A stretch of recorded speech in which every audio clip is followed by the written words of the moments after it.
Prince Lloyd wasn't always a prince. In fact, his previous life is one he remembers perfectly. He was a sorcerer of sorts, so when he was forced to reincarnate, he decided to continue his studies, prince of the realm or no. But his new life has its own sets of challenges, including being a 10-year-old.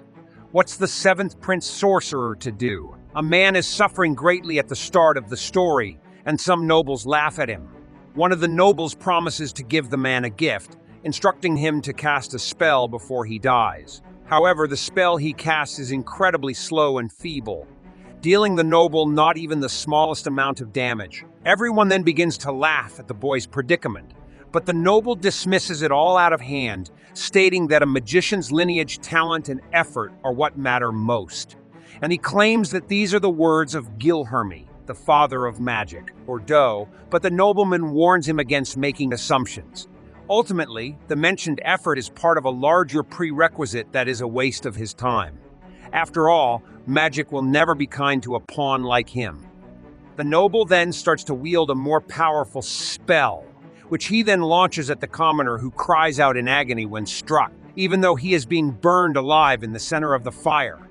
He remarks that it is amazing and is amazed by the magic that a person with noble's level of skill can work.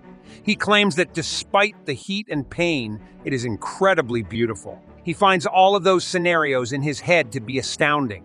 When he opens his eyes again, he sees that there are several giant people around him dressed as maids. Pens quickly launches a fireball to defend himself from them, but he realizes that his hand has grown too small. Despite this, he is still able to invoke his magic and sends a blast of fire shooting from the castle towards the sky. He says that if he could, he would like to get better and learn more and more about becoming better and delving deeper into magic. As this is going on, everyone in the city is celebrating Lloyd's birth, the 7th prince in the castle. The magic that a newly born person casts terrifies everyone. And after a few years, the kingdom is still peaceful and the castle is still there. The maids keep searching for the prince, but they are unable to track him down or discover who he is hiding, relieved that they are already gone. He emerges from behind a pillar, only to have 2 guards materialize behind him and demand that the prince come forward. He thus requests silence. He is, after all, after realizing what he is saying, the knight asks Lloyd to go hunting with him. But when Lloyd gets there, the other one realizes he has already left, because he is much younger. The other noble claims that the boy is the 7th prince after he observes the boy's carefree demeanor. He claims that winning in his favor wouldn't make much sense now that he is no longer in the race for the throne. However, another knight warns him not to speak foolishness, citing the example of the 7th prince, who spoke shortly after birth, refused breast milk as if it were a reflection of chivalry, and read magic books rather than picture books. Additionally, he thinks that the prince is the legendary William Bordeaux's reincarnation, a fact that back then was William Bordeaux. Now it's William Bordeaux who tells the prince they are correct after listening to their entire conversation. He was, after all, reborn. Although he is a reincarnation, he was not a historical hero. He was just a regular citizen of Solomon. He has no idea how he preserved the memories of his former existence or why, as the 7th prince, he was born into a position of privilege. His philosophy hasn't changed since then, so the only thing that matters to him is accomplishing his goals from his previous life. He is fascinated by the vast array of amazing magics this palace possesses, and he is once again in awe of its collection. It doesn't even come close to matching the magic of the Academy of Solon. That is, until he sneaks and takes one of the books. He immediately steps back when Silpha appears and takes the book from him, all the while remaining silent. She departs with him, and he shows off his amazing level of fencing prowess during a candid swordplay. Lloyd states that he doesn't think the 7th prince actually needs Gemma lessons, so I would take a break. The fact that Silpha is a member of royalty and can wield a sword well, however, indicates that succession is not everything. She goes on to say that she has been in charge of his education for 3 years, and that this is essentially the purpose of his life. If he remains composed, he believes that this class will go on forever. Thus, they launch another attack on one another. After a few more sword strokes, he accomplishes the amazing feat of stopping her sword in front of her. Sva begins to believe that he is clearly getting stronger every day and finds it amazing. After all, she is essentially fighting a clone of him because she always retreats, and he is currently tracking every move she makes with magic-like control. He acknowledges right away that he is using a hack, but all he is doing is reading it and following her everywhere. In the end, though, he is subdued due to his determination. Because he can imitate her techniques, he believes that even with the use of this skill, the disparities in strength, energy, and height still exist. However, these minor variations are sufficient to disadvantage him and cause him to lose. Thus, he makes the decision to conduct an experiment today. He will use magic to make up the difference, so he draws out his hack once more, growing his sword and appearing slightly larger. This accelerates his biological growth, and he pursues her once more after they exchange. The initial strikes. Silpha senses a shift in sensation. After that, they keep fighting until one of their two swords explodes. He then concludes that this resolves the differences and that he should be able to handle her. This leads to a brilliantly staged scene in which he and Olivia discuss how he has now resolved every issue. He uses magic to move a little bit faster because he wonders what would happen if a mirror didn't follow all of her movements and ended up adding something that made her lose. He follows the impulse and returns to her, saying he really wants to read soon. However, she stops him in his tracks and questions whether he is being dishonest. Using ISO, she is able to disarm the boy and strike him in the head with the sword. Silva queries his belief that she wouldn't notice the difference in his reach because he made his sword grow and began to levitate to compensate for the height difference. Because he had cast two spells simultaneously, the girl begins to lose it. She calls him amazing and talented and soon begins to swing him like a doll. She asks him not to rush, adding that even court sorcerers would find this challenging. She will be there for a while, so he will have time to calm down. He is mentally fed up with this, though, and claims that he actually has 4 active spells instead of just 2. A little later, he goes to take a shower with the girls. I won't show you this scene because they will only know what is necessary. They attempt to frighten him by talking about a demon in the palace's hidden library, which is the opposite of what they thought would frighten him. When he visits the underground library at night, he finds 2 guards watching the facility and becomes much more driven to see the library and the hidden demon. He then employs his wind concealment magic, explaining that it works by using the air's flow to refract light and render the user invisible as he approaches the guards cautiously. As one of them begins to yawn, the other one reminds the other not to let his guard down. After all, there is a magic in this library that has the potential to rock the kingdom to its core, and Lloyd is drawn to the formidable demon that was sealed there. With all due respect, however, the guard states that he doesn't think a bandit could get past his security. However, the bandit is standing by their side, and according to his colleague, 10 wizards sealed the entrance with their strongest magic. So even if they manage to get past security, it won't be easy. The entrance will therefore be extremely difficult. But Lloyd breaks the spell with a simple click of his fingers. He then enters the library, claiming to have lived there for 10 years and not knowing that there was such an interesting session right below. The boy quickly becomes distracted, selecting books to read, and he then muses that he will have to replace the barrier to lock the place after leaving. As he picks up one of the first books to read, Lloyd just asks who the grimoire is, and the book begins calling him a fool, stating that his name is Grimer. One grimoire moves, then begins to laugh, stating that he is surprised that he managed to break the silo on the door. Having already broken the door, he asks if he could break his seal now, leading Lloyd to connect him to the demon of the forbidden book. The demon then begins to claim that time has already worn out the magic holding him and that it will eventually break. He tells the boy that it would be a waste of time to go any further and that he can give him as much gold as he wants in return, taking several gold nuggets out of his pocket. However, Lloyd claims that the gold is a creation magic that comes from below. Devil and the demon sense right away that he is not speaking to a typical child, and Lloyd asks if he changed pebbles into gold stones in order to fool him. He responds that the gold is cheap and unresistant, and he also adds that he will replace the seal after studying. Since this is the kingdom he is studying, he cannot allow a dangerous demon to threaten this location. However, the demon begins to claim that the people who sealed him are from hundreds of years ago. He is no longer enraged with the citizens of this kingdom. The demon tries to haggle again, claiming that he can teach Lloyd ancient magic that was lost a century ago. But Lloyd refuses to believe it. If he lets him go, and this undoubtedly piques Lloyd's interest, he turns into a small child and asks if the devil would teach him. The devil answers in the affirmative, adding that he appears to have magical talent. He says if talent really is important, then I actually have a more privileged body than the commoners, recalling that scene from right before he was killed. The demon concurs but berates the boy internally. Lloyd uses a magic key to release the demon from his silo, and is shocked by the boy's gullibility.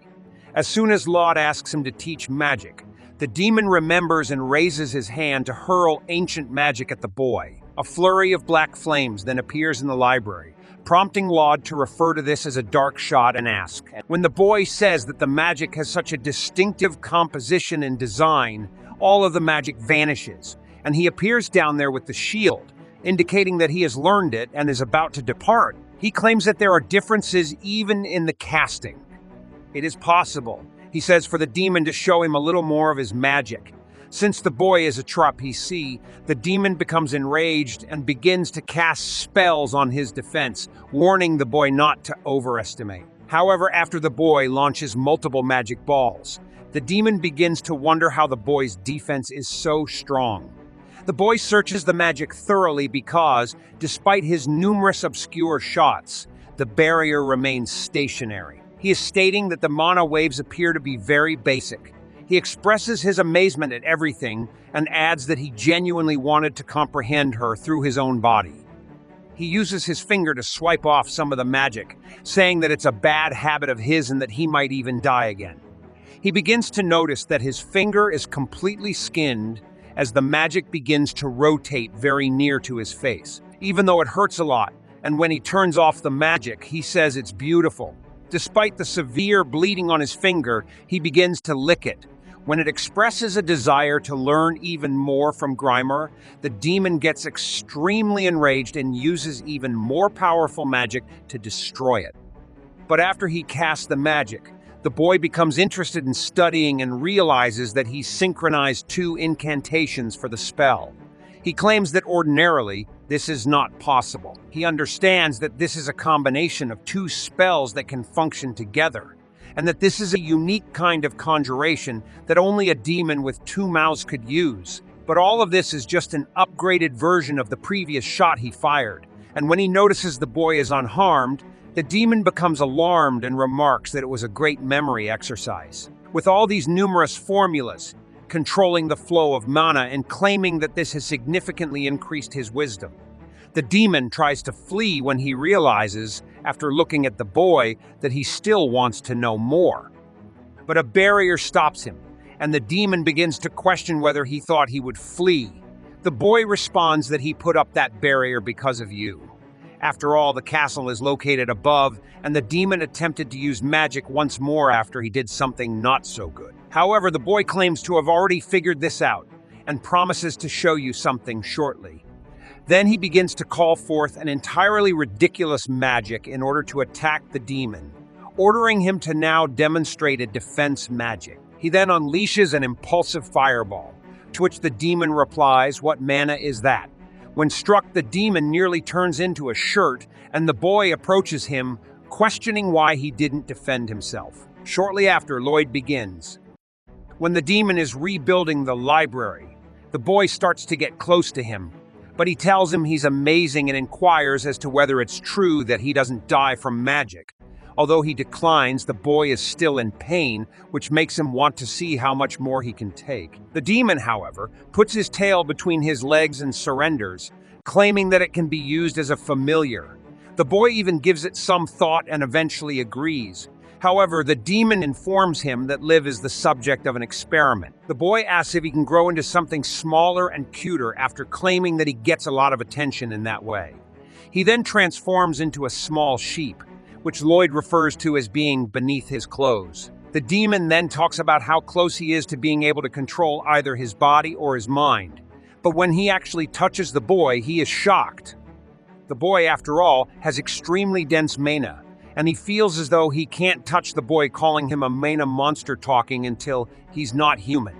When I witness him shaking the boy, he tries to hide it, reasoning that, for the time being, it's better for him to be obedient and moral. What a ridiculous little boy. In addition to being extremely strong, he also has some screws missing from his head. They could feel the magic in their own fingers after all, and they licked and felt pain. His blood is not what the average person would do. I sincerely hope that this boy keeps going in this direction and destroys all of your adversaries. Let's continue watching episode 1.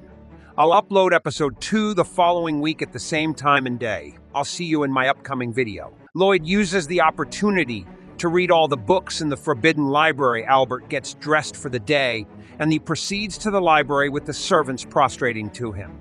Lloyd is reading some books in the library with Grimoire keeping him company. When Albert arrives at the door, Grimoire alerts Lloyd of Albert's presence. As he opens the door and Lloyd tells him to hide, Albert walks into the room, and Lloyd is so excited to see him that he raises his head too fast, which makes the book on his head fly into Albert's hand. Lloyd sits and watches enthusiastically as Albert prepares to practice at the testing range. He uses his fire magic to take down a target to the amazement of the spectators. Lloyd applauds his effort, while Grimoire can't believe he gets to witness the second prince of the kingdom in action. Lloyd informs him that Albert is so smart and physically capable that people refer to him as the next potential king. This gives him authority to access various facilities in the castle, and Lloyd is always happy when Albert invites him to tag along because that's the only time he's allowed to use his magic. Lloyd gets off the bench, and Albert informs him that it's his turn to have a go at the practice range. Lloyd walks over to the line, but he realizes that he shouldn't look so impressive, so people won't think he's in contention for the throne. All he wants to do is study magic without drawing anyone's attention to him. He decides to make his fireball graze all the targets instead of hitting them squarely, but Grimoire tells him people will notice that it is harder to pull off. Lloyd decides to stick to his idea, and he makes his fireballs graze the targets. Everyone applauds his effort, but one of them teases him for only being able to graze the target. Grimoire is pissed by this because he knows it's harder to make the fireballs graze the target. Meanwhile, Lloyd is accessing the pros and cons of his technique, and Grimoire realizes he's addicted to magic knowledge. Albert decides to take a break, and he leaves Lloyd at the practice range to let loose the servants follow Albert, which makes Lloyd delighted to have the whole gallery to himself. He decides to try out so many ideas that he has been holding in. Grimoire wonders what he'll try, and Lloyd tells him he's going to try out his double incantation. Magic Grimoire tries to deter him, because only demons can do the double incantation trick. Since they have two mouths, Lloyd decides to absorb Grimoire into his hand, but he's surprised it works. Grimoire doesn't feel comfortable being assimilated into Lloyd's body. Lloyd decides to try and sync up with him, so they can cast an advanced fire spell. Lloyd wonders if Grimoire can cast it, and Grimoire reminds him that advanced spells are child's play to him because he's a demon. Lloyd realizes he'll be able to cast it, and they begin casting it together. They barely say the full incantation before Grimoire gets sick. Lloyd wonders what's wrong with him, and Grimoire tells him he should be the one questioning his actions. He wonders what incantation Lloyd is saying, and Lloyd tells him it was a spell stack. Spell stacking is a way of abbreviating spells that require incantations to reduce their cast time. He explains to Grimoire that he was trying to cast 100 spells using that methodology. Grimoire is surprised by this, because spell stacking doesn't work that way. He reminds Lloyd that a single spell stack can only comprise a maximum of 3 spells at once. Lloyd is bummed out because it would take an eternity to cast the incantation of the spell he wants. Lloyd decides to take over Grimoire's mouth on his palm, but he also tries out his own to make sure he can talk through both. At the same time, Grimoire wonders if he's about to try out 2 advanced spell incantations at the same time, but Lloyd shuts him up because he needs his mouth. He begins casting the incantation, while Grimoire wonders how he's able to cast 2 different advanced. At the same time, he realizes that Lloyd is folding 2 forms of magic, and he's impressed by Lloyd's mana reserve. Grimoire keeps observing Lloyd as he does the double incantation. But he realizes the spell will be too powerful to point at anything, let alone a target. Casting the incantation, and a powerful beam is cast upwards. The beam is so powerful that it catches the attention of everyone in the kingdom.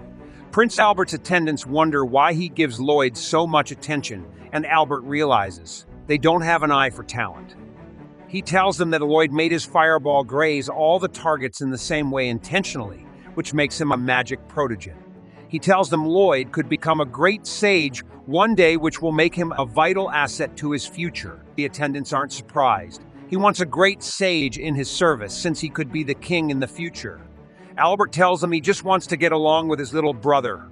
He tells them his brother should have taken down the targets in the training room by now. But his attendant tells him exaggerating. He looks out the window and he sees the sky is dark. He wonders why the sun is already setting at noon. Meanwhile, Grimoire is shaking in his books in their case, his hands as he looks at the result of Lloyd's spell. He's surprised. His spell blew a hole in the sky to change it from noon. Lloyd marvels in his work before he realizes what he has done. He hastily dispels his spell so the sky can return to normal. Grimoire wonders what Lloyd is made of, while Lloyd is glad he was able to revert his spell. The next day, Grimoire picks up the daily papers and he reads the story about the blast in the sky made by Lloyd. He informs Lloyd about the story, but another story catches his eyes. He tells Grimoire about the story of a ranked adventuring companies, clearing difficult dungeons and collecting treasures. He's enchanted by the treasure the adventurers get, and he decides to head out to a dungeon. He begins walking like a hypnotized zombie. Whole Grimoire does his best to stop him, to no avail. Grimoire tells him everyone in the castle will freak out if he goes missing, but Lloyd tells him there's nothing a little magic can't solve. He shows Grimoire an acorn and he uses a plant last spell to form a replica of himself. Grimoire is impressed by this, but Lloyd decides to flex more and show Grimoire how sophisticated the replica is. Grimoire is convinced Lloyd will be able to slip out of the castle since he has such a good replica. Lloyd tells him his issue with using the replica is fooling SFA. He remembers when she told him he grew by 7 mm, which surprised him. Grimoire is also surprised by how attentive she is, and Lloyd tells him he won't be able to fool her with a replica that dances like a dummy.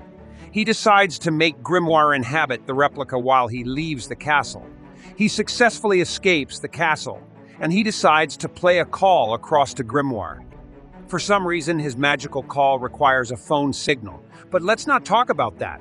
He asks Grimoire how things are looking on his end, and Grimoire tells him he's doing his best to represent him. The maids stare at Lloyd through the door, surprised that he's paying attention to his looks for the first time. Grimoire realizes that Lloyd's idea to transfer his consciousness to his replica was ingenious. Lloyd tells him to watch out for Silpha while doing his best impression of him.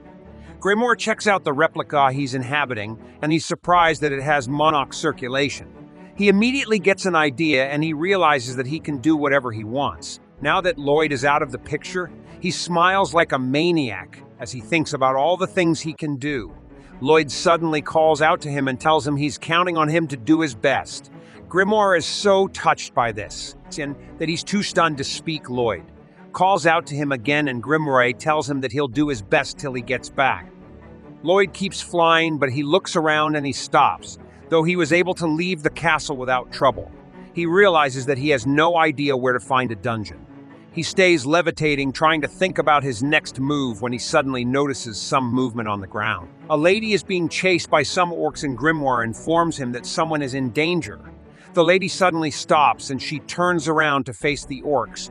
She takes them down easily under seconds, and Lloyd realizes she's a martial artist from her battle style. He notices her breathing technique, and he's impressed by it.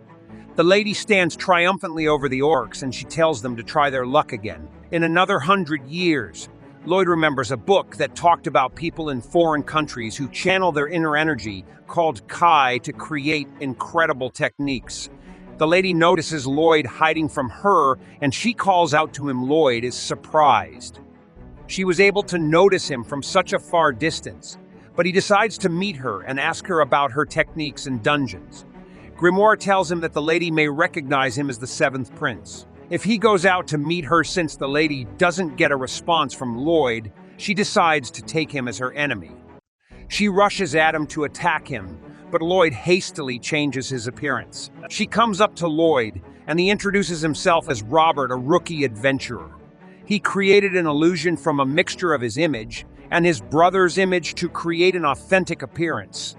The lady introduces herself to him as a B-rank adventurer and a martial artist. Lloyd wonders if she suspects his disguise, but Grimoire tells him the illusion is perfect. Meanwhile, Tao is falling head over heels for Robert because no male has paid her any attention since she left her dojo. She was glad she finally found someone interesting, and she decided to make Lloyd her boyfriend, even if hell has to freeze over. Lloyd tells her he wanted them to explore a dungeon together, but if she doesn't feel like it, he'll find someone else. She immediately tells him they can explore a dungeon together, and they head over to a dungeon entrance immediately. They enter the dungeon, and Tao takes down several monsters, trying to impress Lloyd, but he's more interested in the glowing rocks scattered all over the cave floor. Ta must have felt bad that a male was more interested in smooth rocks than he was in her. They move deeper into the cave, and Lloyd wonders why Tao is adventuring alone. And she tells him she hasn't found suitable comrades, yet they take a break inside the dungeon to prepare some refreshments, and Lloyd asks her about her Kai technique. Tao is surprised. He knows about Kai since not many people know about the technique on his continent. He tells her that Kai is just like mana for sorcerers, and he also tells her he noticed her breathing technique.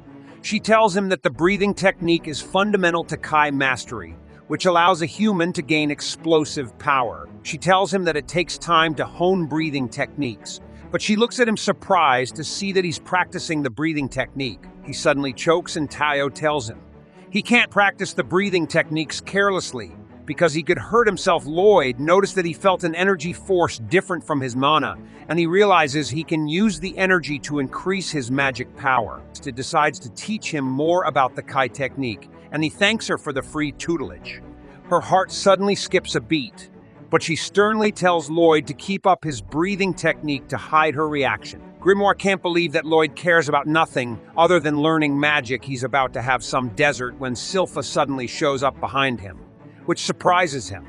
Tay demonstrates a Kai blast to Lloyd as she takes down a gray wolf, which she thinks is the boss of the dungeon. She tells him they can now open the chest of the dungeon, but she warns him that the treasure may be underdeveloped because the dungeon isn't high level. Lloyd is intrigued by the system of the dungeon and notices this. They approach the chest, and Tao notices that Lloyd has almost fully mastered the breathing technique. She's glad she got herself a keeper, and she's sure even her strict grandpa would approve of Lloyd. She decides to do her best to make sure that Lloyd remains by her side. But Lloyd is more interested in the opening of the chest than her delusive thoughts. Taya opens the chest, and she's almost sliced in half by an energy blade, but Lloyd saves her as the blade cuts through the dungeon floor, where she was standing a moment before a lick rises up menacingly from beneath the chest, which surprises Teo. But Lloyd is hyped to face a new boss. As the eyes glow with anticipation, watch this next video. See you on the next one. Our episode starts with Robert and Tao facing a giant monster. Tao is very tense, and Robert asks her what type of creature the monster is. Tao tells him not to worry and advises him to leave, but Robert refuses and says he wants to see what the monster will do. Tao approaches the monster, uses her magic to throw it outside, apologizes, and then we see the monster preparing to attack Tao. It uses its magic to launch sharp blades at her, but Tao manages to dodge all its attacks. She kicks one of its attacks, breaking it, and wonders to herself how a low-level demon like Dimas could possess such power and something terrifying like the leech creature. Even elite adventurers can barely face it evenly. Tao decides to buy enough time for Robert to escape. The scene shifts to Robert throwing himself outside and pondering about Tao's actions and wanting to know more about the key and also about Dimas. Then a magical circle appears around Robert, helping him to stop, and he wonders if he should go back to Teo despite her throwing him away. He asks his rival, but the rival doesn't respond, surprising Robert. He looks at the rival again, who finally tells him to return home immediately. Robert is shocked by his words, and then the scene shifts back to Tao, who is still fighting the monster. She realizes the monster is too strong and that she can't defeat it. She's about to die. She decides to retreat slowly when suddenly the monster speaks and asks about key techniques in astonishment. Tao is shocked to hear the monster speak to her. It tells her that she possesses a strange art, having consumed someone with similar abilities in the past, but ultimately, it was just a rudimentary form of magic. The monster explains that it's accustomed to consuming the souls of adventurers to gain their wisdom and skills. However, it deems Tao unworthy of consumption, but expresses a desire to eat the person with her, referring to Robert. Tao tells the monster that she and Robert are different. While they both pursue battles, she feels he can find something intriguing about a pebble on the road, which genuinely delights her. She mentions that people on the continent consider key techniques as a primitive martial art, but Robert said he was amazed. Tao exhales air and attacks the monster, but it uses its magic, creating a magical circle to protect itself from Tao's attacks. The monster informs her that her attacks are ineffective, angering Tao greatly. She strikes the magical sphere repeatedly until she manages to break it, saying, "Don't mess with me." She tells the monster that she has consumed a lot of key energy and can't keep this up, unable to move. The monster mocks her for wasting her time and energy.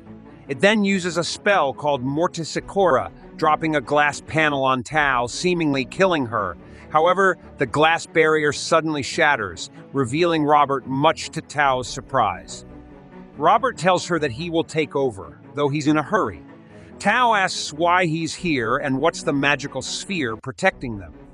We then see Robert using air magic, surprising both Tao and the monster with his power. The monster comments that it should be impossible without enchantments. When the monster uses its magic, Robert mentions merging ki with mana. The monster wonders what barrier Robert is setting up, finding it very sturdy. Robert says they almost understand everything, and then instructs them to breathe better, inhaling air to speed up the enemy's spell. After inhaling a lot of air, Robert tells the monster it's natural to seek escape. Then the skeletal structure uses the leech's full power and aims towards the barrier. Meanwhile, Robert also uses his power, but the barrier obstructs him at that moment. Finally, the barrier shatters, making the skeletal structure happy because it can now see its limits. It then uses its full power on him, surrounding him from all directions. However, Robert grabs onto the top of the rock and propels himself with great force, leaping from rock to rock at maximum speed, inhaling more air to convert more ki energy, a spell he always does.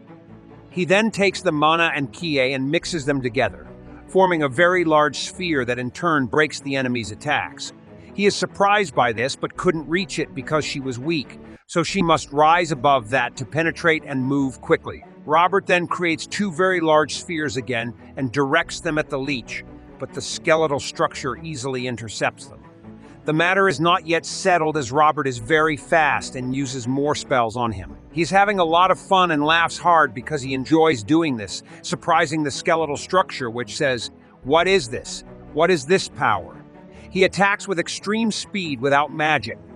Are these QI techniques impossible? How can simple QI techniques be equivalent to my magic? Robert then uses the most precise and powerful sphere to cut the leech and eliminate it immediately. Tuo is very happy because he has easily defeated the skeletal structure. They then look inside the box and find the old dagger, feeling very sad and saying, "This was a waste of time. All this trouble, and in the end, this old dagger is what we get. How I wished it was a great treasure. But thank God for everything." Robert says to her, "I think it's saturated with mana. It's not an ordinary dagger." She tells him she doesn't mind him taking the dagger, and suddenly something very strange happens. The place starts collapsing. This always happens as soon as the treasure is taken. The Dimas collapses. He tells her, "I understand now. The treasure box is essentially the core of what we call Dimas."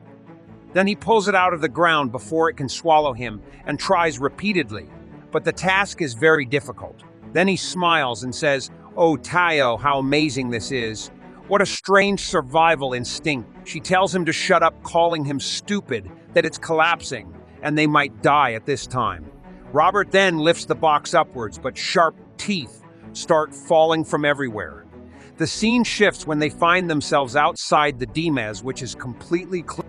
Robert tells her that this is how it will continue, gathering strength underground until after a while. The Dimes reappears. Teo says to him, "Robert, you are amazing. You fought bravely, but why did you fight in the end with QI techniques instead of magic? Did you do this for me because he used to mock me?" Robert stands up and tells her that he thought it would be enjoyable. Robert then stands up and tells her that he thought it would be very enjoyable, but suddenly remembers that he must return home quickly. She asks Teo about the thing he released in the end, what it is, as it was her secret key shot technique, but she couldn't even use it. Then she tells him that she will train more and more to become an amazing girl. Robert is happy with her words and tells her that whether it's magic or QI techniques, working on improving oneself is always enjoyable and they must improve together. Teo is very happy and decides to train herself more and more to become a girl who can catch his attention. Then she called out to him very loudly, asking him how he could reach her. But Robert didn't answer her and returned home, entering his room from the window where he found his rival lying on the ground from exhaustion and fatigue because of their servant. She had beaten him because he was too weak, as she would toughen her heart to retrain him from scratch, as he didn't even have a chance, despite being a demon. Then we go back to the scene when Robert was in the Dimas with Teo, where he put a lot of things in his bag, astonishing Teo. She doesn't know how his bag can hold all of that. Robert tells her that this bag has a magical enchantment of spatial type that can freely enhance the internal space of any type of bag. Then we see Robert in his room where he empties the bag of everything in it. Among these things is this small sword, which angers his assistant because he was delayed in returning home due to such a trivial knife. Robert answers him that it is a very amazing treasure. First, they immerse the knife in hot water, then scrape the surface of the knife to extract this thing, which is the catalyst used for the enchantment magic. It is found in any sword to strengthen it, so Robert understands that the knife has been enchanted with the strengthening power. His friend asks him if he can study the enchantment magic or not. Robert answers that studying this magic is not that simple because this was the essence of the mana used on the knife. The essence of mana is hard to come by, and enchantment spells are hard to perform. If they fail, both the essence and the weapon will be wasted. That's why Robert will analyze the essence of mana and make some magic for himself. Robert uses the purification spell to purify the dirty water. If he continues to raise the purity levels, he can even separate all the key elements. Indeed, the elements of this water are found to be oil, silver, and hematite. He thinks for a moment and understands that this is made from crushing a monster's core, which is also very rare. Then he looks at the box he brought from the Dimes and realizes that he has the Dimes' core so he can make some through it. This means he needs oil, silver, and a lot of weapons. We then move to the king, Robert's father, where his son goes to him and asks for silver coins suitable for his work. His father asks if he's sure he doesn't want gold coins, and Robert tells him he doesn't need them, as silver coins are very suitable for him. He takes what he needs from his father and returns to his workshop. His father doesn't understand what Robert wants to do with these silver coins. Next, Robert goes to his workshop and puts all the silver coins in the fire. After that, in the garden, we see the maid training Robert. He tries to defeat her to take the oil he wants, but he couldn't do anything. Robert trains with Sylvia, and she becomes stronger than him, disappearing somewhere under this small statue, and Robert doesn't know where she is. Suddenly, she strikes him with the sword, causing Robert to scream and destroy the small statue. Then he tells her that she won. And after that, we see Robert holding this thing and asking her if she's sure. She remembers that the agreement was that he had to hit her with a blow during their humorous battle to get the oil. Sylvia answers that she's very happy, but wondered why he performed weakly that day. She thinks to herself, remembering Robert's fight with her. Possessing a skill like this with magic and a sword at the age of 10 could make Prince Lloyd a knight commander when he grows up, and he might become very strong to be a master swordsman. Then Robert asks for her permission and quickly leaves, saying, "I'll show you when I'm done." She wishes that whatever he cooks will be delicious. Robert enters this room and starts preparing, saying, "Silver to oil," along with hematite, we get the mana essence. The scene then shifts to Prince Al talking to Robert saying, "Do you want a stock of weapons to test the enchantment magic on them? It's very funny that you ask me for this. You love magic a lot." Robert answers, "Yes, there are many royal guards who serve you." Then Prince Al asks the guards if any of his brothers want to enhance the power of their weapons. They all respond in unison, "Yes, definitely," and they leave all the swords they had with them. After that, the rival says to Robert, very motivated, "We will enchant these cursed weapons and make them unbeatable weapons." Then Robert tries the enchantment on the first sword, applying 2 layers and 3 layers as well, filling every point he can with enchanting formulas, but the sword breaks. Robert says, "I messed up. The steel couldn't handle the enchantments I added to it." He tries the rest of the swords, failing with some and succeeding with others. In the morning, he goes to Prince Al, who is amazed that out of 120 weapons, only 50 succeeded. Robert apologizes, saying, "In the end, I wasted 70, but in reality, 80 succeeded until I tried adding other enchantments to some." The prince sees the first sword, saying that the success rate of the primary enchantment is about 10. He finds it unbelievable and thinks Lloyd might be more talented than expected. The guards take the swords and laugh at him. One of them suggests that maybe the prince gave up because 70 weapons were ruined and puts one in its sheath, but it breaks due to the sword's strength. Prince Al sees this sword and is astonished. Robert tells him that he hoped to see it used in battle if possible. The prince asks if he wants to accompany them. His father gave him a mission to hunt a monster. Robert is surprised by what he hears. And so today's episode ends. Stay tuned for the next episodes, but don't forget to subscribe and activate the notification bell to receive all the latest updates. The episode begins with Prince Lloyd heading out to hunt the monster with his brother Prince Albert and the maid Silva. On their way, Lloyd asks the maid about the monster's whereabouts in the forest. She tells him she heard it's by the lake, farther along the path. Lloyd is very happy to be out hunting, as it's rare for him to leave the castle. He also wants to show off his finely crafted weapons. Albert talks to the maid, noting her constant vigilance over Lloyd. She explains she's Lloyd's teacher and personal guardian. Suddenly, Silva draws her sword, startling Albert. She informs them they have visitors, an attack from the enemy.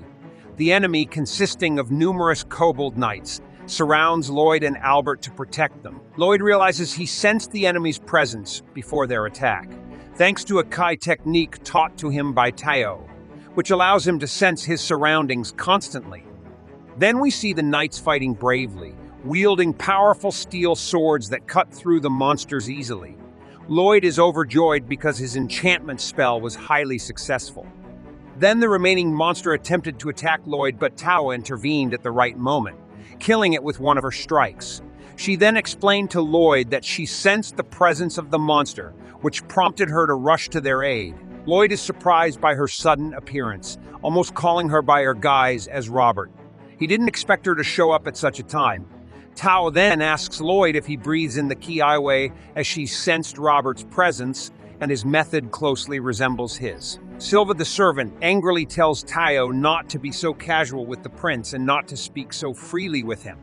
Tao, in anger, explains that she did so because she felt him calling her through Ki techniques.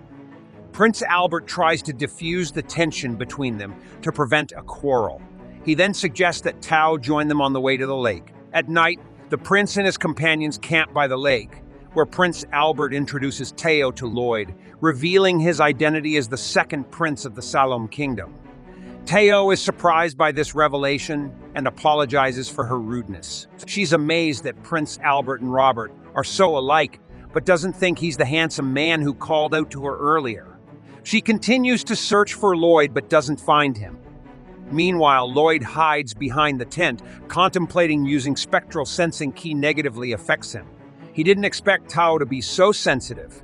When Silva finds Tao searching for Prince Lloyd and reprimands her for her inappropriate behavior, they argue. Lloyd walks away, leaving them behind, but encounters his brother Albert. He tells him that Silva has changed a lot since she started taking care of him. Then we return to Silva and Toya. Toya tells Silva that she was hired to repair an old shrine located at the top of the hill, which Lloyd overhears as they converse. Silva tells Toya that she must leave now, angering Toya once again. She orders her not to speak to her in that manner. Just then, Albert and Lloyd arrive. Albert mentions the danger of going alone and the usefulness of Tayo's ability to sense threats. He asks if she minds staying with their group until morning to act as a lookout. Suddenly, Tayo senses the presence of a monster nearby, and indeed, the creature quickly appears, attempting to attack them. Lloyd remembers when he tried to enchant his knight's swords, but they easily broke. The small monster says, "I'm sure this is an enchanted sword. It must belong to Albert." Perhaps he got confused among the others. Let's put it aside. I'm sure he realized I would get tired of working only on steel swords, as he tosses it aside as an addition. Lloyd paints on the sword, saying, "I can still add a little more," but then the sword explodes. The small demon tells him, "I tried to warn you," and in the end, it was a peaceful outcome in a good way. At night, a wolf appears before Albert and the guards. A guard warns them to be careful and keep their distance, waiting for an opportunity. The wolf attacks, and Albert remarks that despite their size, wolves are fast. Tayo uses her magic on the wolf, and Albert uses his sword, saying, "This isn't personal, but the local villagers suffer because of you." He unleashes his power and defeats the wolf with a single blow. The guards cheer, saying, "What a feat! Such fiery power, defeated with just one shot." Albert remarked that usually they wouldn't have that much power, but it was possible because of the enchantment Lloyd used. He then thanked Lloyd for what he did. Lloyd commented that the additional enchantment on Albert's enchanted sword seemed to have worked. Later that night, the cat spoke to Lloyd, saying that previously, that place atop the hill might have a sealed demon.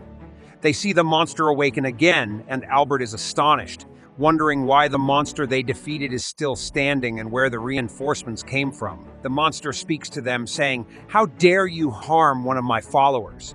I am the demon Pazuzu, and you will pay for your sins with your lives." Then Tayo reveals there's a demon inside his mouth.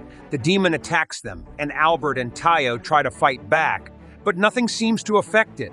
Tayo comments that it's a big problem. They regenerate immediately. Albert adds that even wolves aren't affected because they're different from the bear's wolves they encountered before.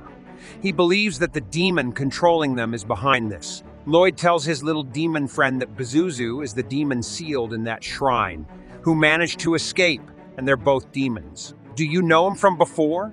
The little demon says he doesn't know him, but explains how Pazuzu manipulates mana to control the monsters, similar to controlling puppets. Lloyd asks the little demon to teach him mana manipulation, and Tayo asks Silva to help. However, the little demon hesitates, saying it's not the right time, as others are fighting and their lives are at stake. The demon mocks them, calling them very weak, despite some having skills. But the rest are worthless, only saved by their weapons, plus a pitiful baby.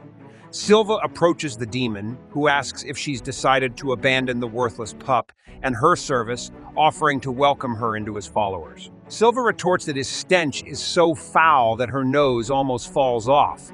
Perhaps the real problem lies in the stupid monkey prince's breath polluting the pure air. So she'll kill him. "The wolf bear demon you burned has fully healed as long as I convert my mana to them. My followers will renew endlessly. Don't think my mana will run out. Demons also have unlimited mana. Don't bother no matter how much you cry. It's not just the smell. Your breath is also disgusting. I want you to stop talking." The monster attacks Silva, but she disappears and cuts off the demon's legs. The demon falls, and all the monsters stop moving. Albert and everyone are astonished. Albert explains that the demon is focusing its mana on renewing its wolf bear. When that demon is injured and greatly affected, we'll have a chance to defeat them all. The leader calls on Silva to inflict as much damage as possible to the demon until they can join her at the right time. But the wicked demon looks at her and says, "You won't be able to do anything, you foolish one." Then we see Lloyd's friend, Robert, teaching him how to convert his mana. It's a very delicate task, and there must be something that Pazuzu excels at because he has mana tailored to control monsters, helping him maintain control over them. This isn't an easy task, even for a demon. Then we see Robert experimenting with this. His friend tells him he can start with the basics. He used to just extinguish mana's color and then he'd shape it and add scents. But Robert quickly finishes, having turned the mana into beautiful flowers and added a scent. His friend marvels at how he made it perfect so quickly, calling him very clever. Then we see Silva fighting the cursed demon and borrowing a soldier's cutting sword for just a few minutes. Then she looks at the sword and says, "These swords have been enchanted by Prince Lloyd or Robert." When the devil sees them, enchanted by that kid Lloyd, he tells himself, "I'm gonna kill this kid and dissect him piece by piece." He swiftly wraps around her while she stays still, then attacks her, devouring her in his mouth until he can tear her apart. Then she thrusts the sword into his body, splitting him in half. She flies into the air, using dual blade technique to finish off the demon because he's still breathing and alive. They tell her you're just a naughty servant, but she retaliates, plunging her sword into his left eye, then pulling it out from his sheltered body. She strikes him again with the dual blade technique, a powerful blow. Everyone watches Silva, shocked by her immense strength. As she threatens the damned demon, "You won't even touch a hair on Prince Lloyd. My rage has consumed you completely, you fool. The only thing you'll feel now is the wrath of my teacher's sword." See what happens in the next intense confrontation. Stay tuned for the next episode, but tell us your thoughts on this episode. And don't forget to subscribe to the channel. Hit the like button to spread the video and encourage us to release more videos. Our episode begins with Silva standing before the demon, who is submissive to her. She tells him it's better for him to surrender, and the monster laughs. Meanwhile, as his followers attack, we see Tao and Albert using their magic to defeat the monsters. Albert then tells them that it's not enough. They must also defeat the demon to prevent its resurgence. He orders everyone to move to assist Silva. Then something strange happens. Albert faints and falls to the ground while Tao puts her hands to her nose and says, "This is bad." We also see Silva fall, and the demon says, "It's been more than a century since the seal of the shrine was broken. It took me time to nurture those followers of mine, only for you to come and defeat them, you wretched one, with your sword."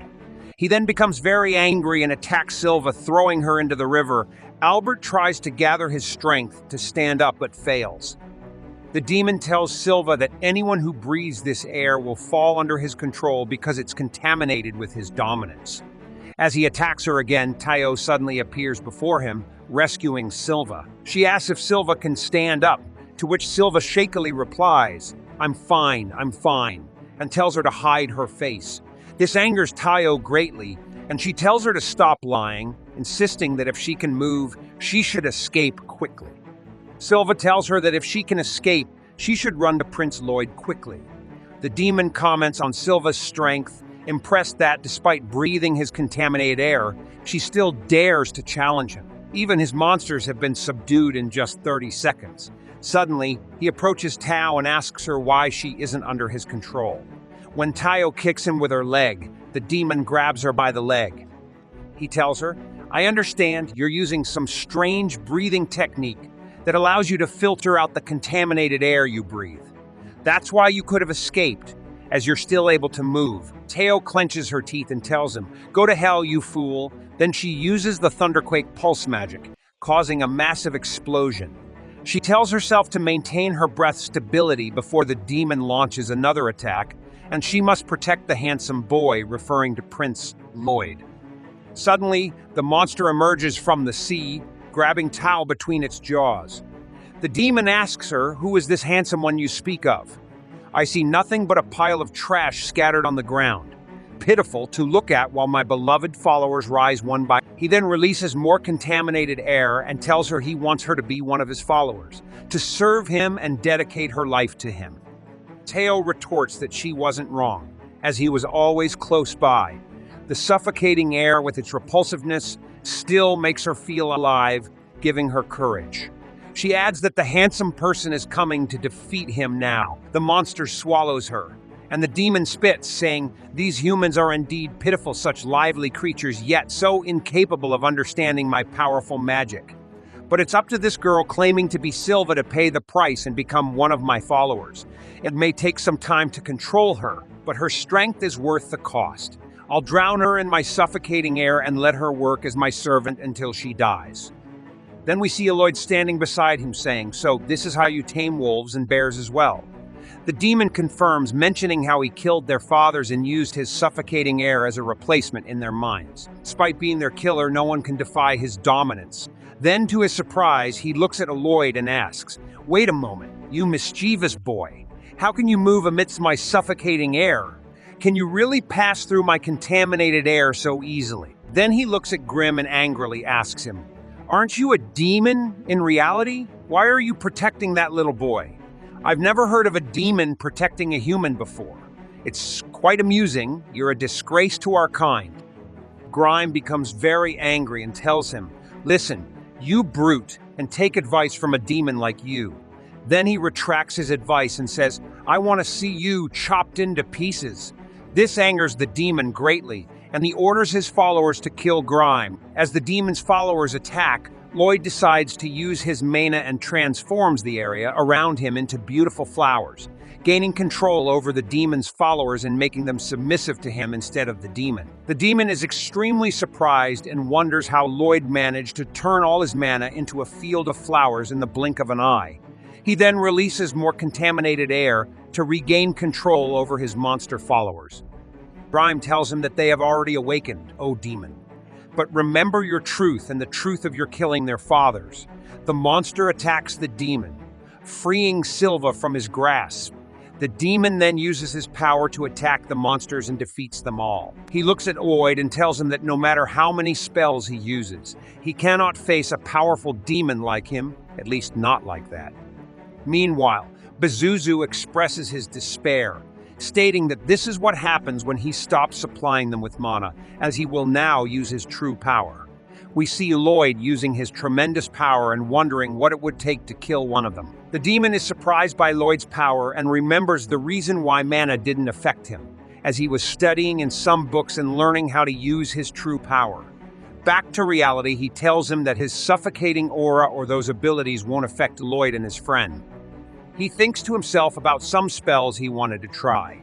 However, Pazuzu knows that Lloyd can unleash his power without restrictions. When Pazuzu sees Lloyd's mana, he almost goes mad from Lloyd's true power, and he says, "What is this?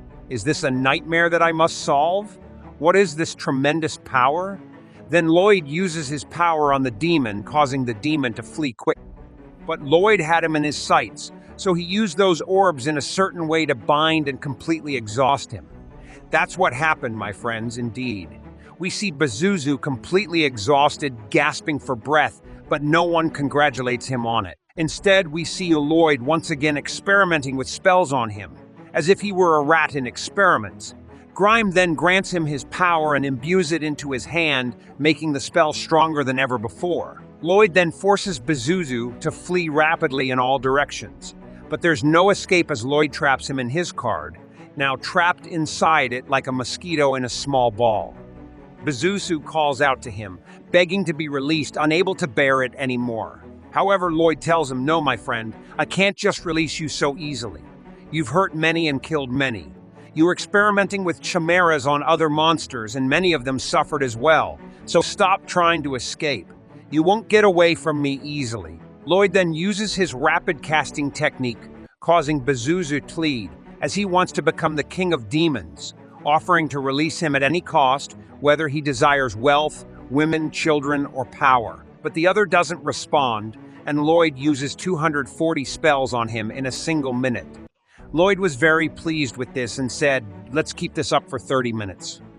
After only 10 minutes, we see Pazuzu has become a skeletal structure, but he hasn't died yet. He says, "In reality, I spent a century. All my suffering was to raise those monsters. I was going to rule the world, so how could I fail so easily and fall immediately?" At that moment, we see everyone waking up after their long sleep induced by the drug Pazuzu dispersed in the air. Then we see Grime heading towards Pazuzu and speaking to him, saying, "From what I know, Pazuzu, people don't follow leaders who are constantly falling apart. How much they've suffered to reach where they are, they'll probably have a good time with someone who loves fun and entertainment. On the contrary, this boy does whatever he pleases and however he wants. Perhaps that's why people flock to him and love him in that way. He's a kind-hearted person who loves people and helps everyone." The little demon, Grime said, "I'm gathering my strength so I can take revenge someday. Pazuzu replied, "You've lost because I didn't enjoy it as I should have in this state. I blame my ambition." Then Pazuzu disappears, turning into air, and Grime consumes him. Grime says, "I accept you. You've regained a little with your mana." Then Lloyd says, "This sorcerer, Robert, appeared and defeated the demon, saving us all." The next day, Lloyd and Albert return to the city, where a grand celebration awaits them for defeating the monster, led by Robert. Robert suggests Lloyd and Albert should arrange the matter for a chariot instead. People talk about Prince Lloyd as being very charming and kind, which angers Silva when she hears it. They arrive at the palace and the prince speaks, saying, "Albert, when you kill a demon, you must deal with the monster assigned to you. As the second prince, you should seek my approval to go along with your royal guards only." Albert replies that he has no excuse for that. Then he asks about the adventurers, Teo and Robert. He's told that Robert disappeared until they could regain consciousness. As for Tao, she caught up with Robert before he could be thanked. The king says that both of them saved everyone, and he's interested in the strength of this sorcerer named Robert.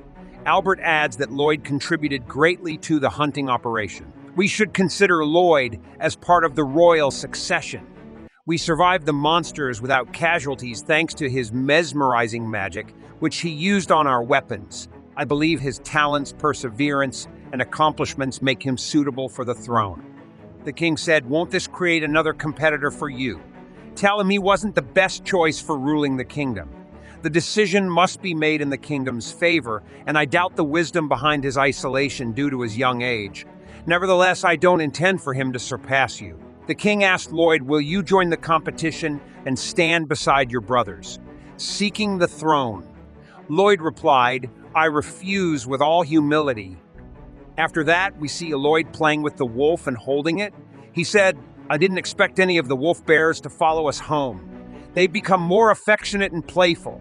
This angers Grime, who says, 'Why didn't I get this treatment?' He goes to them, and Lloyd tells him that the mana tamed him completely. Lloyd then tells him, "You're fluffy too." He tells him that the rest of the wolf bears have settled due to mana, so he doesn't think they'll pose a threat. Silva speaks, saying, "It's clear that he's drawn to you, Lloyd." He replied, "Yes, I've also given him a name, Shiro, because of his color." She said, "That's a very logical choice." Lloyd asked her, "I want instructions on many things. What's the best way to convey what I want to him?" She told him that complex commands are among the expertise of monster tamers, and she heard that they can control monsters through mana. This seems entertaining. "I should try it," Lloyd said. Grime remarked that all he cares about is magic. He's a real magic enthusiast. Silva assured him, "I'm sure you'll be able to do it. Prince Albert mentioned that you won't have a problem taming monsters." Then we see the king talking to Albert, saying, "That boy is very humble." Albert replied that the position of king might just be a secondary role for him. And that's how today's episode ends. Stay tuned for the next episode, so don't forget to subscribe and activate the notification bell to receive all the updates. Today's episode of Prince Lloyd begins with Lloyd and his servant Silva attempting to train a wolf. Lloyd instructs the wolf to sit, and it obeys, much to Silva's delight. However, when Lloyd asks the wolf to stand, it does so, confusing the wolf. While simple commands are easy for the wolf to grasp, more complex instructions like turning 3 times and barking at different speeds with subtle variations leave it bewildered. Lloyd tries to write a spell in his mana to communicate the commands better but fails to make the wolf understand. Seeing the wolf's confusion, Silva considers seeking help from a monster expert. Princess Alice, Lloyd's sister, comes to mind as she has a keen interest in animals and keeps various creatures in her garden tower. Lloyd and Silva visit Alice in the tower, where they discover her passion for animals goes beyond just cats and dogs to include lizards, birds, and even monsters. Alice rushes to Lloyd excitedly, asking why he's there. However, when she sees the wolf, she understands it's about Lloyd's cute bear-like wolf. Lloyd is surprised that Alice identified the wolf's species at first glance. He introduces Alice as the 6th princess of Salem, his elder sister by 3 years. Alice, affectionately calling the wolf Shiro, expresses her belief that her mana might be connected to the situation. Silva suggests leaving as she doubts Elise's ability to comprehend mana or teach them how to communicate with monsters. However, Lloyd refuses to leave, wanting to give Alice a chance. Then Alice is asked to show them her special monsters, so she summons this beautiful horse called Lero, the lesser Fenrir, which is the highest rank of wolf bears. Lloyd realizes what this monster did when it managed to take Silva's hair tie without anyone noticing. When they were turning their backs to him, Alice requested him to steal Silva's hair tie without anyone noticing and then wait. What Lloyd doesn't know is whether this was at his sister's command or not. However, he wonders how she could issue such complex commands without showing any signs. He then asks his sister to teach him this. He wants to be able to communicate with Shiro. Alice tells him that it won't be an easy task, but Lloyd loves things when they are not easy. Alice agrees to teach him, saying that the key to communicating with animals is love. If he enjoys love, he can gradually understand any monster, and anyone can learn how to do it. All he needs to do is feel it, then let things flow. Lloyd thinks about how to issue commands to animals, knowing that his sister didn't give commands to her animals, but she shared her will with them. When her group of animals started moving simultaneously, Lloyd noticed that the mana was flowing directly from her head, not from her hands, so from her head to their heads. She can communicate directly with animals through mana, giving them a direct vision of what she wants. Instead of issuing a command, she shares a mental image. Lloyd tries to do the same and succeeds. The wolf bear does what Lloyd asked without any command. Silva and Iris are amazed, and Lloyd is very happy and congratulates Shiro for what he did. But Alice says that the secret to the living is not complex things like will or control or anything else. Lloyd says to her that for sharing her mind, she needs to feel empathy. Otherwise, the animals won't listen to her. Love has a very deep depth. When Lloyd says this, all the animals approach him. After Lloyd finishes this, he returns to his palace and talks with Silva about how he's starting to understand how to communicate with monsters. Silva asks him to dedicate the same incentive to training his sword. But on another day, Prince Albert arrives, wanting to speak briefly with Lloyd about something. Lloyd asks him about it, and he says he wants to introduce him to Sum, their eldest brother, Prince Dian. Dian welcomes him warmly, because he hasn't seen him in a long time. They go to Dian's room, where he tells Lloyd that he heard about the enchanted all sword. He knows it's not impossible but hard to believe, so he wants to see if it's just empty talk or not. Lloyd doesn't respond, so Albert tells Dian about their brother's enthusiasm for the smithing, explaining that when he was 10, he traveled to Bartram, a neighboring country known for blacksmithing. Thus, forging is very important to them. Dian was surprised when Albert asked him to study abroad for the kingdom despite being a prince. He responded that it's not about him. Then he asks him to hurry up and start forging because he has everything he needs for forging. Dian thinks to himself that he wasn't convinced because forging is an advanced skill itself, and being able to use it on an enchanted sword is beyond what they can even do in Bartram. Then we see Lloyd forging on Dian's sword. Dian decides that if Lloyd starts spouting empty words in the 7 years since he last saw him, he'll give him a lesson. But in the end, Lloyd manages to forge on his sword, impressing Dian with the unique property of his forging. It's both fast and accurate at the same time, something he's never seen before. He doesn't know what kind of enchantment pattern this is. So Lloyd's brother, Dian, boasts of enhanced strength, enhanced flexibility, self-cleaning, and self. Then Dian tells Lloyd that it's incredibly awesome and, thanks to his help, he might actually achieve his dream of the greatest enchanted sword. Lloyd says that enchanted weapons can't be compared. Dian responds that when steel is forged, the enchantment is inscribed inside it, allowing for more advanced magic to be placed, creating a weapon beyond what's possible without the cooperation of both an enchanter and a blacksmith. Dian then tells his brother Lloyd that when he was young, he really loved magic, but never pursued it because he didn't have the talent for it. He says that enchanted swords are amazing.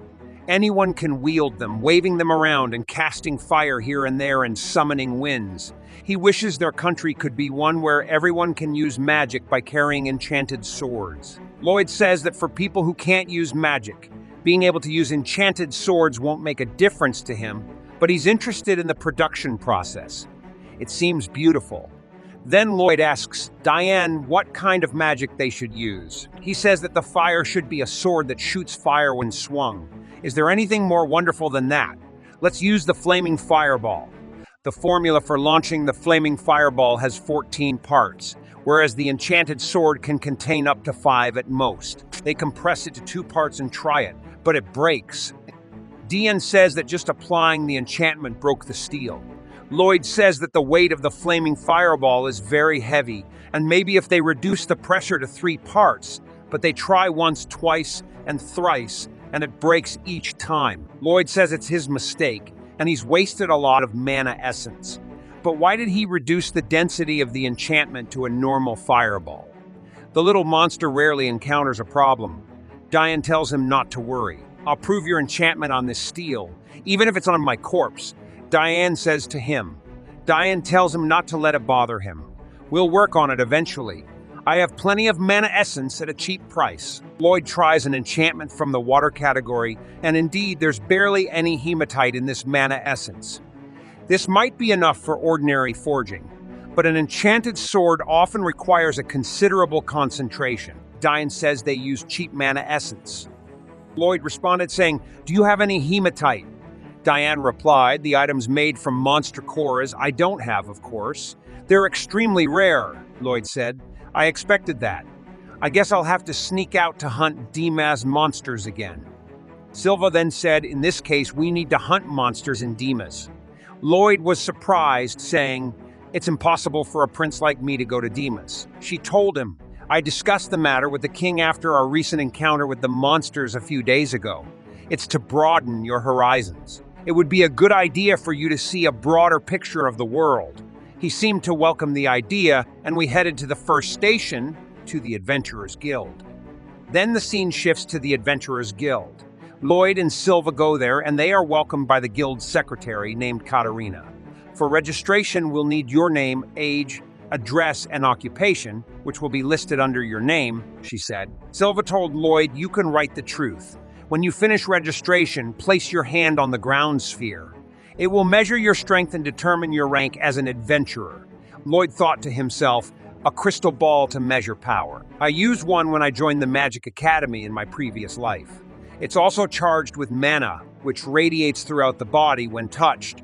Then it uses the data acquired to measure your statistics and abilities. If I touch it now, there's a chance it might explode. That would attract a lot of attention. I have to focus on mana pressure even more than usual as it flows through my body." Lloyd then places his hands on the ball and finds the total rating is I. People laughed at him and he said, "This guy, even little chicks usually get a D rating." Katarina commented, "This is impressive. Your magic rating is A?" Lloyd thought, "I thought I had reduced my mana to one of its original strength."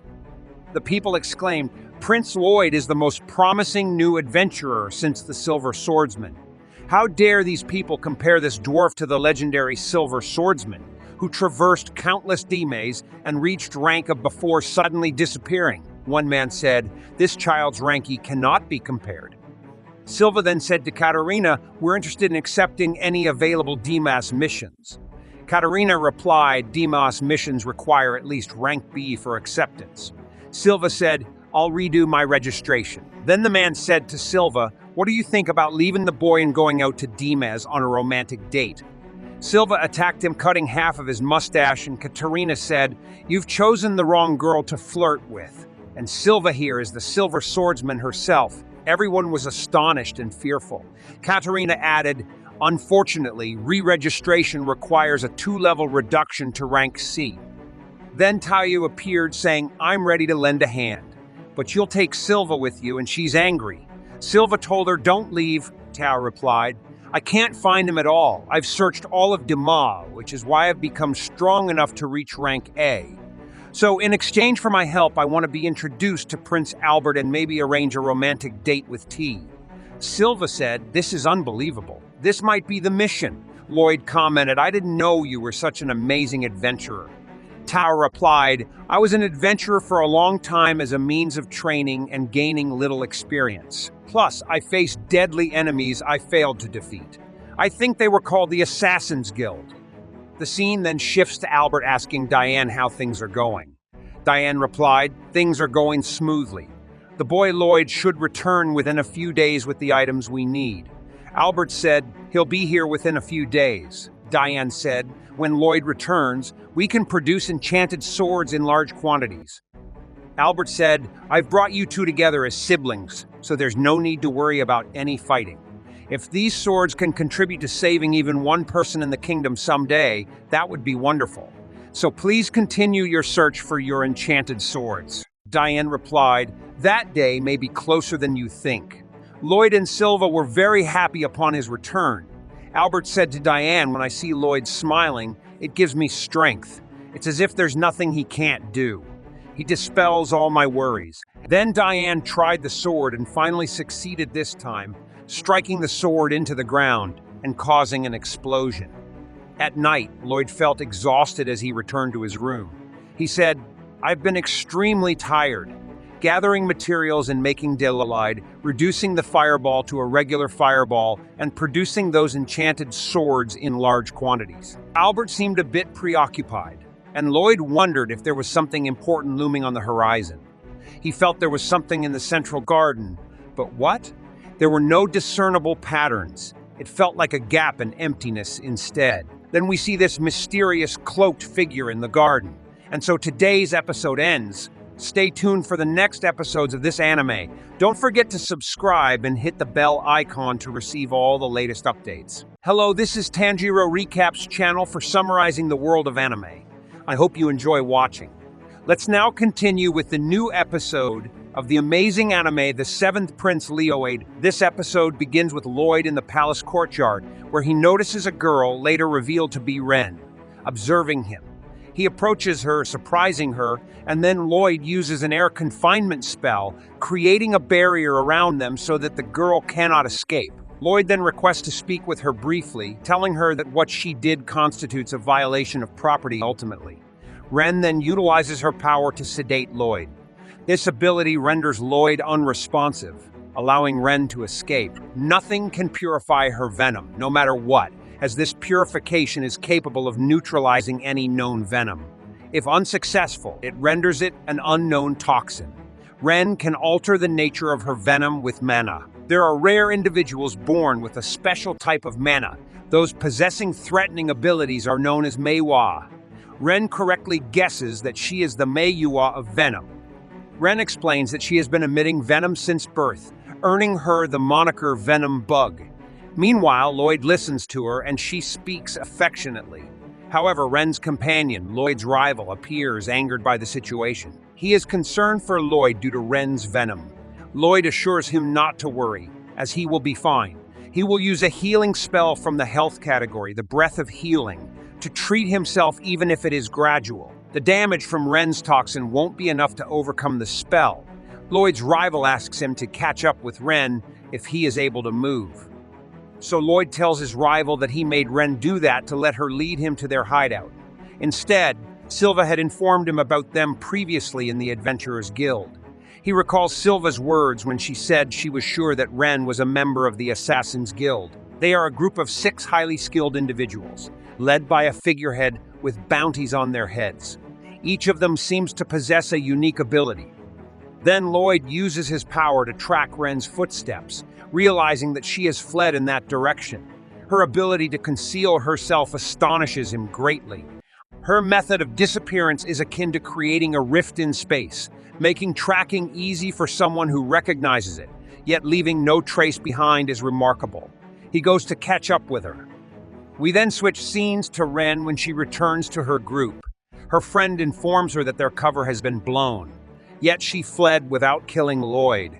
She tells him he's just a child, but she obtains something important. They know they're producing enchanted swords in large quantities now, which likely signals an impending war, meaning they'll be able to. Her friend interrupts her and orders her to stop, trying to divert attention like their leader, Chid. Their leader has left and not returned. Ren insists that's not true, as Chid will come back, but her friend scolds her, stating they're being watched. Ren is shocked because Lloyd is still poisoned and unable to follow her. Her friend tells her that the boy she mentioned is the 7th prince who stands behind the mass production of enchanted swords, and rumors suggest he's pretending to be ordinary but is actually powerful and ambitious. At this moment, Lloyd arrives and they decide not to let him escape now that he knows about the Assassin's Guild. Lloyd creates a barrier around them all. angering his rival, who questions why he did that. Lloyd explains that he's dealing with individuals with unique powers, and it would be wasteful not to test them. Defense wouldn't be enjoyable without a barrier.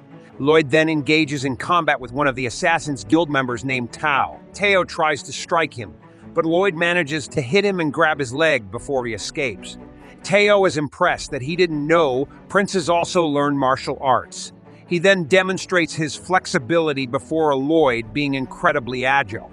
He tells Lloyd that he believes introductions are in order, then uses his body's flexibility to strike Lloyd in the face, revealing he was born more flexible than anyone else, capable of contorting his body to fit into the smallest spaces like a rodent. He's the Mayua of contortions. He tells Lloyd that Babylon was even more flexible, achieved by using magic to alleviate strain on the limbs. Lloyd is amazed by this unique power.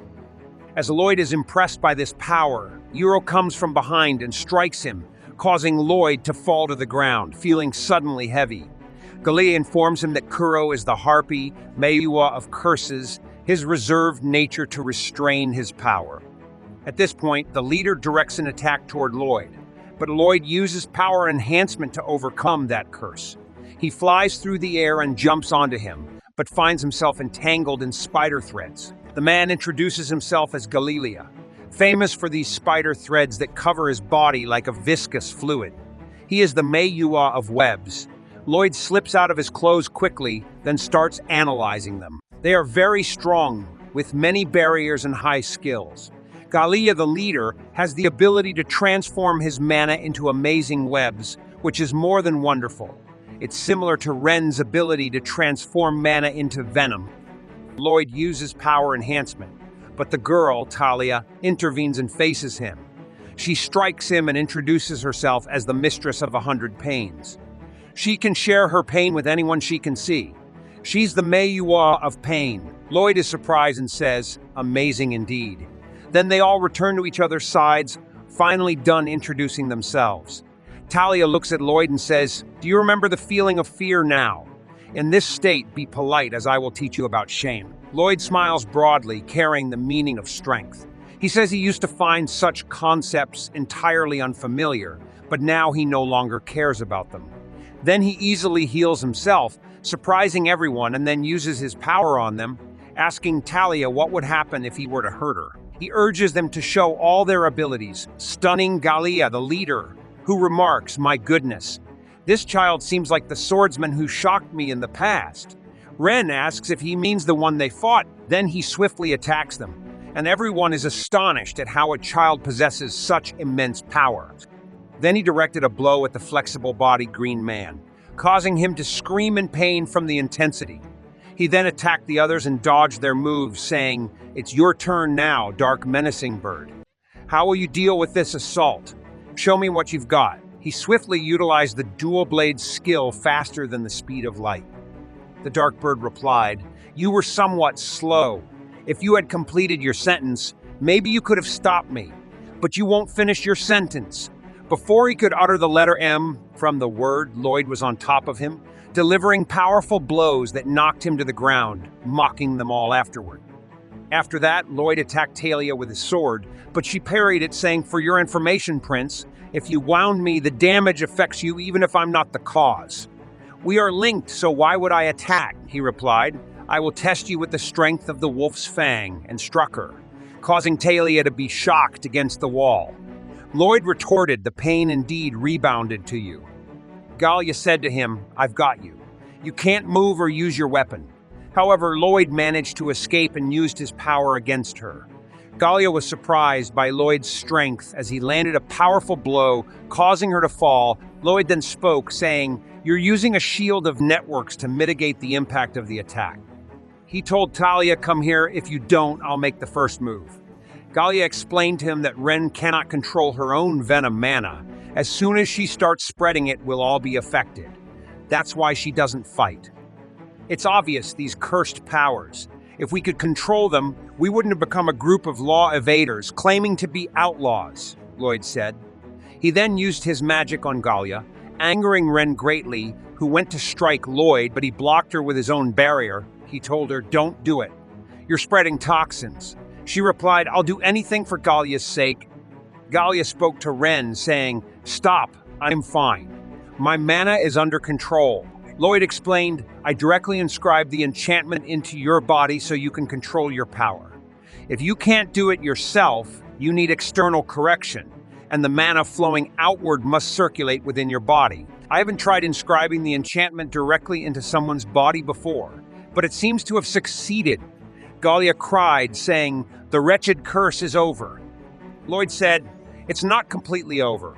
If you want, you must be able to produce mana at will. Let me do that for the rest of you." Lloyd then tested it on the others. Kuro said, "I feel like my mana isn't losing. I can control it. It is also healed up." Kuro spoke naturally after a long time and cried because he could speak. Everyone was happy with what happened. Talia said, "I can hurt myself while looking at someone without them being affected." The green-haired girl spoke, saying, "Prince 7, if we want, we can still use our powers." Gallia went to Ren and said, "You're not leaking venom despite your light clothes. Now you can wear whatever you want." Ren replied, "It's not like I care." The green-haired boy said, "You're lying. It's clear you're crying." Ren explained, "These tears are because that boy touched me, not because I can control my venom now or wear what I want." Lloyd, happy, said, "It seems the enchantment is successful with all of you." Cameron became angry with Lloyd, saying, "You didn't make him the 7th member of the gang now, in addition to this being my clothing." Talia said, "We owe a lot to Lloyd. We should prepare to welcome him." Ren said to her, "But he was making weapons for war and infiltrating our hideout. He's an enemy." Grim replied, "I don't know about these war rumors, but you say he infiltrated here and made enchanted swords. All that was Prince Lloyd's idea for some entertainment." Ren exclaimed, "Any prince who makes enchanted swords and infiltrates an assassin's den for fun, and any goat that can fly and speak." Lloyd, after becoming able to control his powers, said, "I want you to show me." Gallia interjected, "The important thing is that we explain ourselves. There are many things you need to know." Talia added, "Show us a new path, Lloyd, from when we started to deteriorate." Gallia said, "It's a long story, but listen to me as compensation for our violations. I'll explain how we became the Assassin's Guild and about our leader, Muewo the Spectre, with instantaneous teleportation power." Gallia recounted one day when a boy came to them saying, "I haven't seen you for a while," as he had been in a sandy place where there were ruins in this manner. He found himself teleporting instantly to random locations against his will. The boy told them, "Look at this emblem. It will be our Muo Union." Then he said, "Look at this emblem. It will be our Assassin's Guild emblem. We'll accept suspicious jobs that the Adventurers Guild can't handle. Each time we perform a task, we'll leave a piece at the scene so people know our presence contributes to spreading peace worldwide. We won't have to hide in the shadows. We'll be able to live openly in broad daylight." Then he left them and disappeared with instantaneous teleportation power. When they returned to him later, Gallia said, "We started accepting jobs that even the Adventurers Guild couldn't handle." Lloyd thought to himself, "Have I gained more insight into this instantaneous teleportation power?" Gallia replied, "We had a glimmer of hope for the resigned, and then we heard that Lordus Ruler was preparing for war.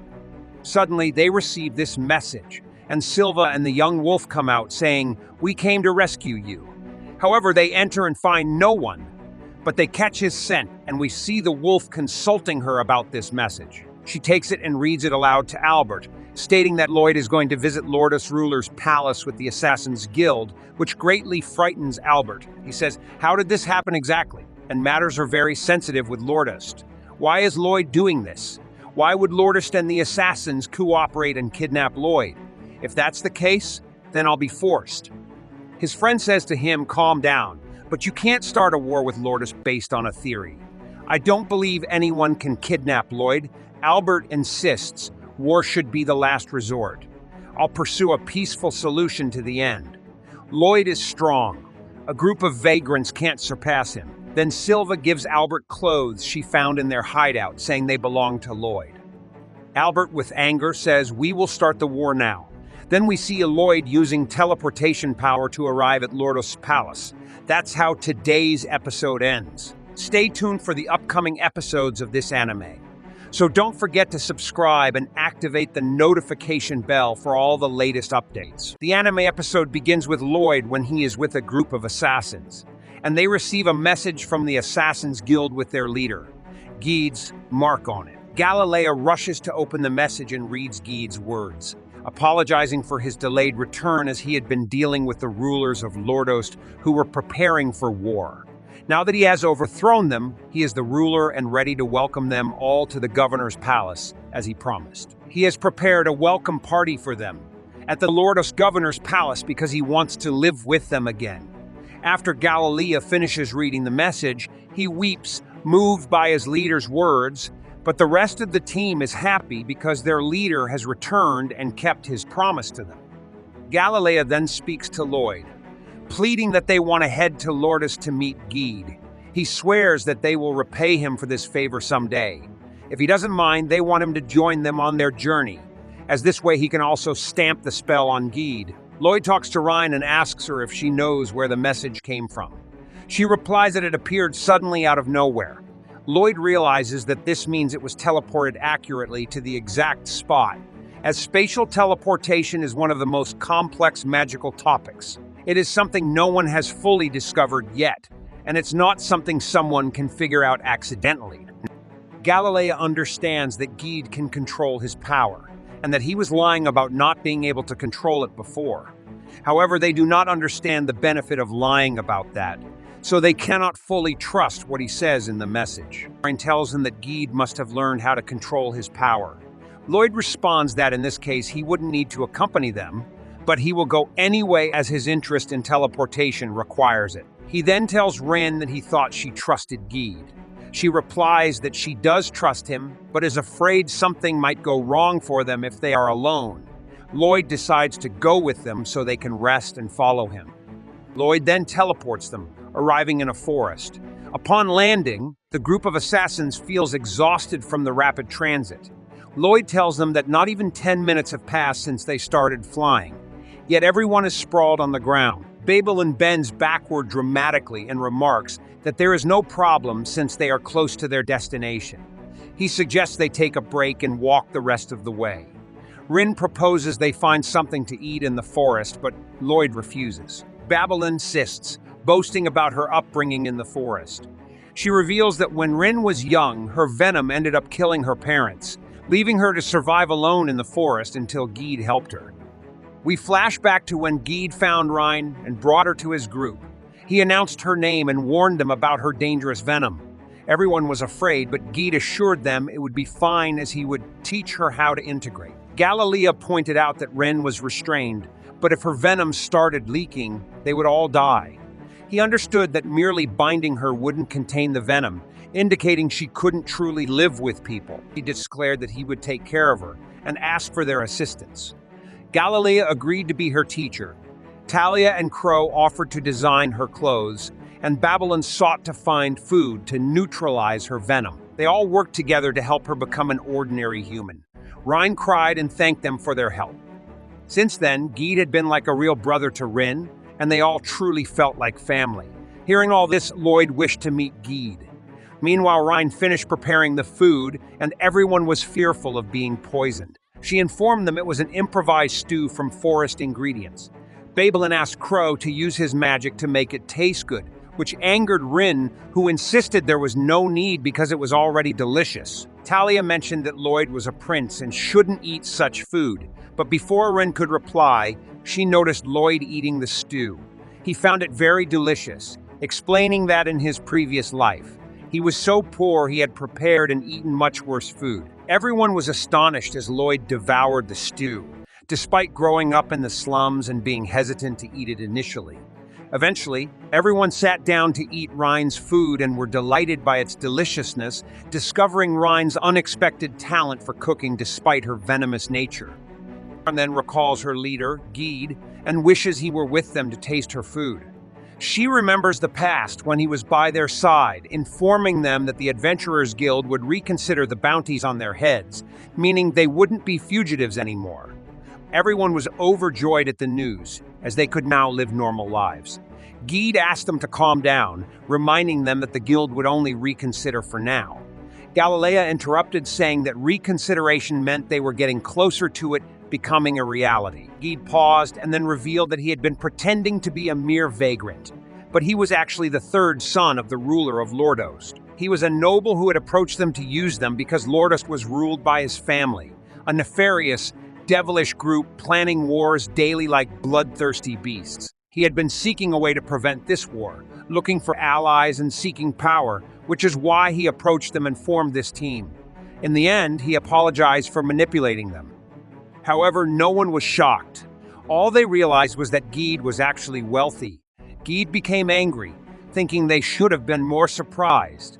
They weren't, because they had suspected something from his behavior. Galilea told him that everyone had chosen a different path in life, one that was rugged and challenging, so they never talked about it.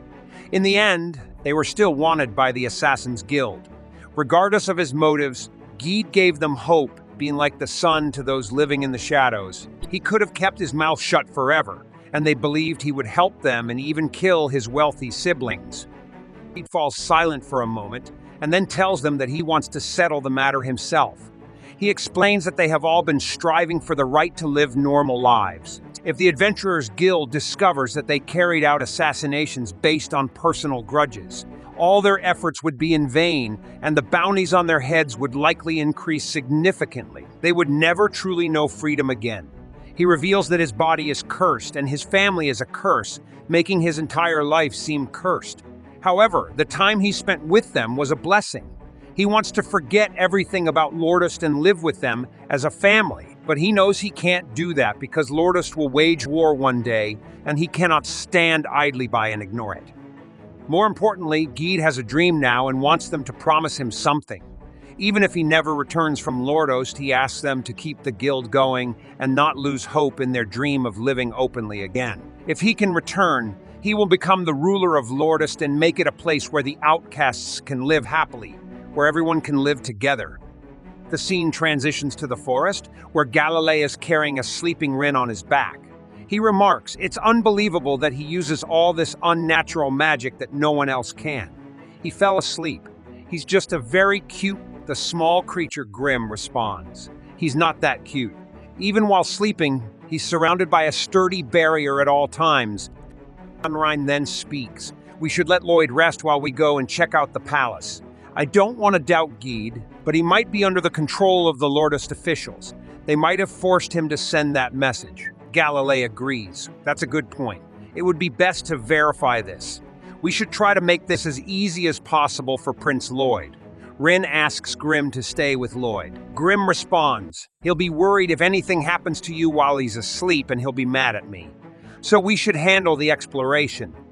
They leave Lloyd alone in the forest and stand on the palace wall to see what's inside. They discover preparations for a party. Grim comments that he doesn't sense any hostility and suggests they return to Lloyd. Suddenly, a figure appears and says, "You are the Assassins' Guild. Why didn't you come through the front gate?" He tells them they are the awaited guests and invites them to sit at the table, offering them the finest food and drink. Galilea confides to his friends, I feel so out of place, I feel nauseous. They are all angry and unsure of how to act, realizing they need Lloyd. Grim volunteers to fetch Prince Lloyd. And feeling nervous about seeing Gide again, asks Grim to stay with her a bit longer. When their friend Gide finally appears, the friends all start crying upon seeing him. Gide changes his clothes and remarks, "You'll be more familiar with me in this form." Prince Rin approaches Gide, saying, "There are so many things I wanted to say, but I can't put them into words," and then she begins to cry heavily. As Grim leaves the palace, Gide and everyone in the palace transform. Gide says to them, an easy way to gather a group of healthy outcasts, right? Rein, shocked, asks, "Why are you doing this to us?" Gide responds, "Look at all these outcasts." At that moment, Grim returns and attacks, urging Rein's friends to escape and fetch Prince Lloyd, or tell him to run as well. Gide strikes Grim hard, saying, "Just a little demon interfering. You've lost your mind." Lloyd finally wakes up from his deep sleep and finds himself alone. We then see Grim on the ground, saying, "I didn't sense any hostility. This is a nightmare. His goal is to kill the assassins." The scene shifts back to the palace, where Rin questions Gide, "What is happening?" The creature laughs hysterically and says, "You still don't understand what's going on. You miserable beings. Even your minds are too lowly to grasp it." Demonic creatures start emerging from their mouths, shocking everyone. Galilea exclaims, "Psychic entities that can infect and control humans," or rather the creature inside him. Confirms, "Yes, everyone you see here is a demon I brought from the underworld. Beyond this continent lies a vast ocean, and there was something on this land I desperately wanted." He reveals this is Geed's body and his teleportation ability. "Nice to meet you all. I am Gaisarm from the underworld. Geed is dead because I took over his body. It took me months to exhaust Geed's mind, and those months were delightful." Arn screams, "What did you do to Geed?" Gaisarme strikes her, saying, "I wasn't finished talking." He continues his speech, saying Geed cared about you all so much and didn't want anything to harm you. He resisted until the very end. The bodies of the outcasts are actually suitable vessels for us despite their rarity. He knew I would come for you next, so he preferred to die. But I healed him, keeping him on the brink of death while undoing all the damage repeatedly. It was immensely enjoyable to see his steadfast resolve crumble. You should have seen his face. After that, he tried to kill himself in every possible way. He experienced hell over and over again, not realizing that it only sped up the deterioration of his mind. The noble mind of Geed, in his futile quest for release through death, left this world permanently. Gaisarme then instructs the demons to finish them off, letting each demon choose their victim. He warns them to be cautious with Ren because she killed her parents with her venom. Rein's friends are furious, shouting for him to leave her alone. Babylon, enraged, yells, "How dare you say that to her face? We want to kill you, but we can't move." Gaisarme tells the demons, "We have 5 people here. Who wants to choose first?" Then he notices a mark on Rein's shoulder and says, "This wasn't in Geed's memories.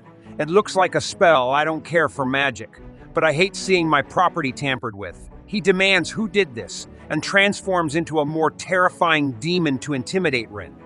Rein bites her tongue to resist, and Gaisarme pressures her, saying, "Betray your friends, betray them for me. Who used this spell on you?" Rein's magic suddenly erupts, causing an explosion and creating a crater in the ground. A barrier protects the assassins, saving them. Rein cries intensely. Lloyd then steps forward and says, "I'm the one who cast the spell on her." The episode ends here with a cliffhanger. That's the end of today's episode of this anime. Stay tuned for the next episodes. Don't forget to subscribe and hit the notification bell to get all the latest updates. The episode begins with Lloyd using his ultimate power to eliminate these damn demons as he blows up the entire place. It was a spectacular display of power worth watching, to the point that these demons were terrified with fear. Rein cries bitterly because Jade has died, but Lloyd tells her to forget about him because a demon had possessed his body and mind completely.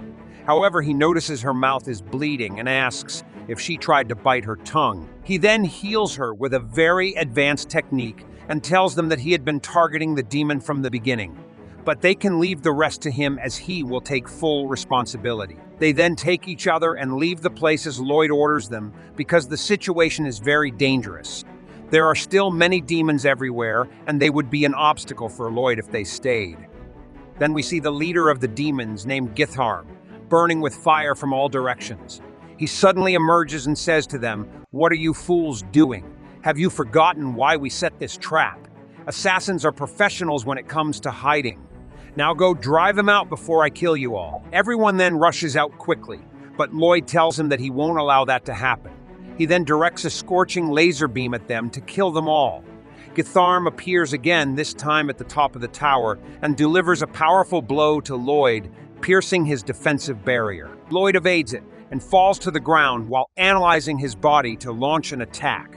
It's likely that their friend Jade is still alive, but Lloyd will now aim to strike and kill the parasitic demon controlling him. Gorham then tells him, "You need to be precise.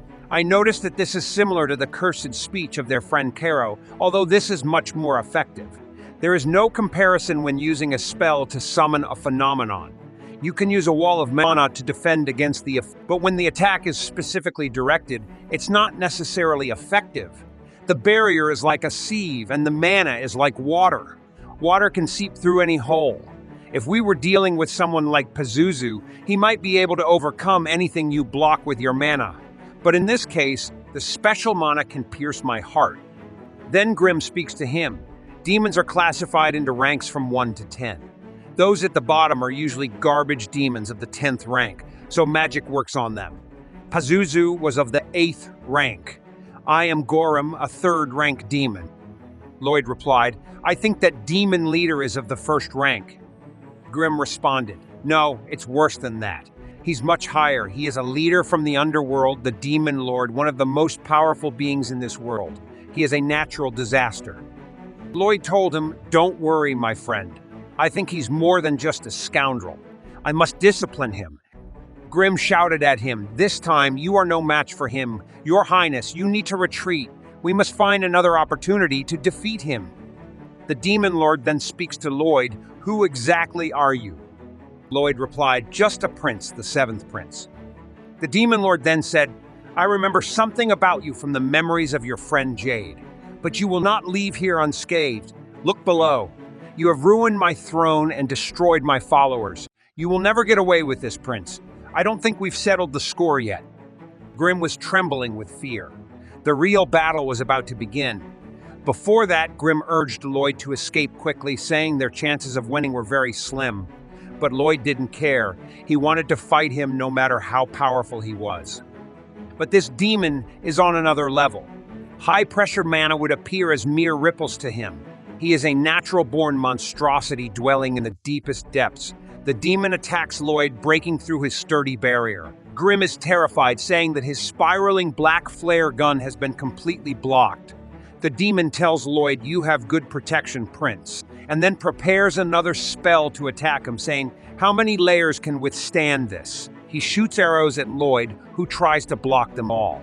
The demon then stands on Lloyd's barrier and kicks it, scaring Grimm greatly with the demon's blow. The scene then shifts outside the palace, where demons chase after Lloyd's friends to kill them. Gallia tells Babylon to hurry and open the gate. We return to Lloyd and Grimm is crying profusely. Lloyd tells him to forget about the tears and that he needs something else from him. The demon tells Lloyd, I couldn't pressure him except through the use of teleportation, which is my power. Jade couldn't control this power, but I can. It seems that humans need the abstract concept of spells to master these abilities, but for my race, we are born as lords of mana, like a bird knows how to fly without being taught. Then there are the pitiful few who are born with wings, but lack the wisdom to use them. Those are the cursed ones, with wings so great and fine that I could hear their fluttering from the distant underworld. These creatures are hated and feared by their own kind. They should be glad to die and offer their bodies. A cursed one is complete only when it becomes a host body for a demon. Let me show you that perfection, prince. The demon strikes Lloyd with a sword, wounding him. The demon says, you have no choice in reality. There is no need for haste or precision or anything excessive. I will grant you an inevitable death. I think I shall name this power after the title given to my host. Then we go back to the assassins, who are fighting the cursed ones with their magic. Gallia tells them Prince Lloyd has given us the ability to control our powers. We will not give up without a fight. The net will harden like a rock in a few seconds. One of the cursed ones says, a few seconds will be enough to kill you. Gallia uses his magic to fix them to the ground. Finally, Babylon manages to open the gate, saying, I've opened it. Let's close it as quickly as possible. Gallia tells them to crawl under it. The cursed ones manage to free themselves from Gallia's magic, leaving him astonished, saying, this is unbelievable, even after that mixture of the spider web and cursed speech. The cursed one says, try to escape now. You won't get far. Talia then uses her magic to strike them, injuring herself in the process, saying, thank you, O Lloyd. Look at what I can do now. Her friends are shocked. Caro asks her, what are you doing? She tells them to stay away from her, because she doesn't have enough control to avoid affecting her allies. She urges them to go, and when they reach the forest, she conceals their presence. Reese asks her, how will you escape with that leg? The cursed one says she can share her wounds with them, and they can heal themselves. However, Talia strikes her leg again, causing them to be hit as well, saying, this power is very dangerous, and the woman doesn't hesitate at all. Talia asks her friends to leave and not worry about her, saying, "I won't let them take my body." Reese responds, "We can't leave you and go." Galea then closes the gate on them. Talia gets angry at Galilea, saying, "I asked you to stay out of my line of sight." He tells her, "You can't fight them all alone. They will easily break through the gate at this rate. No one will survive. I'll be here when you deliver the fatal blow." The cursed ones are surprised and scared by what Talia is doing and rush towards her. However, Galea stands in their way and uses his magic to push them back. Talia says, "We were cursed ones and assassins on the run, and now look at what we can do." I can't imagine how Jade felt, trying to commit suicide over and over again. Reese is saddened by Talia's words, saying, "We can control our curses now. There won't be bounties on our heads anymore. Jade may never come back, but we will be very close to living with people." Talia, in a fit of intense anger, says, "Don't underestimate what members of the Assassin's Guild do for each other." She then cuts her hair. After that, we transition to the demon speaking to Lloyd, saying, "The idea of all of you living under the bright sunlight was Jade's dream. The thought of a bunch of worms crawling under a rock dreaming is disgusting. Maybe then there was some sense in the efforts of the cursed ones. But now I will teach them how insects have no right to life or death." He then turns to find Lloyd completely petrified and fallen, greatly surprised. But what is even stranger is that Lloyd is still alive. Lloyd moves from behind him and delivers a harsh blow. But the demon lord dodges it, laughing a lot and mocking Lloyd, thinking this is just the beginning. Lloyd is in a very critical situation. What should he do now against this creature that is hard to kill? He jokes with him, saying, "I'm tired of this place. Can we move the battle to another location?" We return to the Cursed Ones, where something very strange has happened. Flames are raining down on them from all directions, but they don't know what's happening. Then, the second prince opens the gate with his magnificent combat group. He asks them, "Where is Lloyd?" Everyone is surprised, and Ren exclaims, "What is this?" "It's the second prince, Albert. He has come here himself." The second prince then orders his legion to follow him to rescue his brother, the seventh prince. It will be a brutal battle, to say the least. Who will prevail? Make sure you are subscribed to the channel to find out in episode 9. We will be the first to upload it on YouTube. Subscribe now and activate the notification bell. The episode begins with Prince Lloyd's brother arriving to rescue him. It seems like it will be a very exciting episode. He tells them that the priority now is not that devil gang, but to save his brother first. Then Silva intervenes and says, "No, the priority is those beside us." She points her sword at them and says, "Imposters Guild, your plan has been uncovered. Now tell me where Prince Lloyd is." She sets a time limit with the clock and says, "I'll give you exactly 1 minute. Every time you lie, a head will roll." They tell her that Prince Lloyd is fighting in the governor's castle, fighting for them, the Assassin's Guild.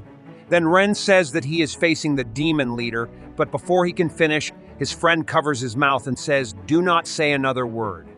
Do not forget our promise to Prince Lloyd." He then remembers when Prince Lloyd was talking to them and told them, "If you meet anyone from the castle, keep my power and the power of Grimm a secret. Do not tell anyone about this power." One of them asked, "Why should we keep such a secret?" Prince Lloyd replied, "I love humility and obscurity. Drawing attention would be annoying for me. I do not like fame. I am a humble person." Back to the present, his friend tells him that the people from the castle must not know about Prince Lloyd's battle. Ren asks, "So what should we say now?" Silva says, "It's time for someone to lose their head." Ren calls out to her and says, "Wait, I'll tell you. Lloyd is fighting a real failure right now." But she does not believe him and says, "Then I'll start by cutting off your head." Ren is terrified and his hair stands on end from the intense fear. Then his leader says, "Supposedly, Prince Albert is kinder and smarter and will understand our talk. I am sure he will believe us." But Prince Albert tells them, "Well, I do not prefer starting with a child. Let's do this with the adults first and cut off one of their heads." Everyone is shocked. Then he says, "Look, this rag belongs to Prince Lloyd. Does this mean you have killed him or what? Tell me, why would Lloyd fight for people who left this as a threat? Beware of trying to utter unconvincing words, or I will cut off all your heads," said the leader to them. He replied, "You're mistaken. Those clothes were only soaked in my fluids, so we left them to dry. The second prince was shocked and said, "Your fluids? What do you mean by your fluids?" At this moment, Rein spoke again, saying, "Naturally, you don't believe us, but just like all of you may be worried about Lloyd, we are even more concerned about him than you are. I will do what you wish, and I am now ready to receive the punishment. But those demons took my friend Jed, which means they took a member of my family. That's why Lloyd is fighting them now. You have to believe me. This is the truth. I swear it is the truth." At the same time, demons emerged, but Fenrir quickly intercepted them. Then their other friend with the legendary horse said, "Believe that girl at least. Lyra would have devoured her if she had sensed any bad intentions." They then moved on to the pack of demons. The second prince spoke to Silva, telling her to find Lloyd and bring him back while they fought the demons. Rein clung to her and said, Wait, Lloyd is fighting a weakling, so he doesn't need help." Silva retorted, "Shut up, or you will die here at this moment." The demons fled quickly, but it seemed they were going to surround them from the other side. Albert told them to return to the riverbank quickly, where he would be waiting for them. The scene shifted to Prince Lloyd and the Demon Lord. The Demon Lord said, "This is very strange. There is considerable power down there, yet I find myself unable to take my eyes off you." They fought each other with great strength. Meanwhile, down below, Prince Albert and his soldiers were commanded to open fire. The demons screamed as they burned. Returning to Lloyd, he said, "It seems I can leave the others to handle things down there, which means I can focus now." His speed was incredible, but his opponent was very smart. Back below, although the demons were burning, they were only slightly affected. Prince Albert pondered, "Even though I don't know what to do about their bodies, they are slightly affected." He then directed a huge fireball at the demons, but they were still alive. "This will require powerful magic to bring them down. What are we to do now? Our strength will be depleted and we won't achieve anything. The demons keep regenerating, and if we keep using fire, the smoke will make it very difficult to strike again. We need to arrange things so that Silva and Leroy can move freely." Then the scene shifts to Silva, riding on Shiro, saying, "Come on, Shiro, take us to Prince Lloyd now." "Fly from this place," Shiro replied. "Have you gone mad? I don't think that's possible. We'll fall into the abyss. It's too far." But the dog jumps alone and lands in the water, swimming to the other side. Suddenly, a demon named Balha attacks Silva, but she was ready for him, surprising him with her remarkable defense. This demon tried to strike Silva, but she managed to fend off his blows, leaving the demon astonished at her attack. No one knew what was happening here. The demon spoke to Silva, remarking on her confidence in her sword skills and inviting her to join him in some devastating news. He revealed that his followers were 10th class demons while he was in the 8th class, and he was also a practitioner of the underworld's nominal swords. Silva was surprised because she didn't know there were ranks for demons. Then she asked about the Demon Lord class, and he mocked her, causing her to mock him back, which angered him greatly. After that, we switched to Prince Albert with his soldiers, fighting the remaining demons who had stolen the bodies of the citizens of Lordest. Albert pondered a way to save them. At that moment, a demon attacked him from behind, intending to harm him, but Babylon killed him, earning Albert's gratitude. They fought together, and Babylon mentioned that Albert was very kind and reminded him of their previous leader. He knew they weren't impressive and wouldn't make up stories about how they had no choice but to live, but they never took life lightly. They eliminated everyone here, leaving only demons in humanoid suits, with no way to save them. Albert used his power to free the human bodies from these demons. He then told his soldiers to be merciless because from now on, they were fighting to eradicate these invaders. After using his power, he felt exhausted, and a citizen of Lordest helped. Albert ordered them not to pity these rapists.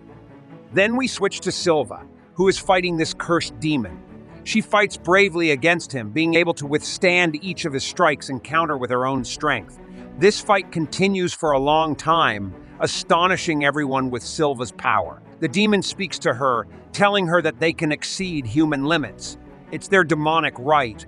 He explains that every time they are struck down, their bodies regenerate, so he has decided he no longer wants a body vulnerable to damage and will take hers. In this form, his body will become a demonic blade, able to consume higher levels and even benefit from the arts of the Betelgeuse sword. He then uses the Lord of Style, and Silva notices that her dominant hand has changed.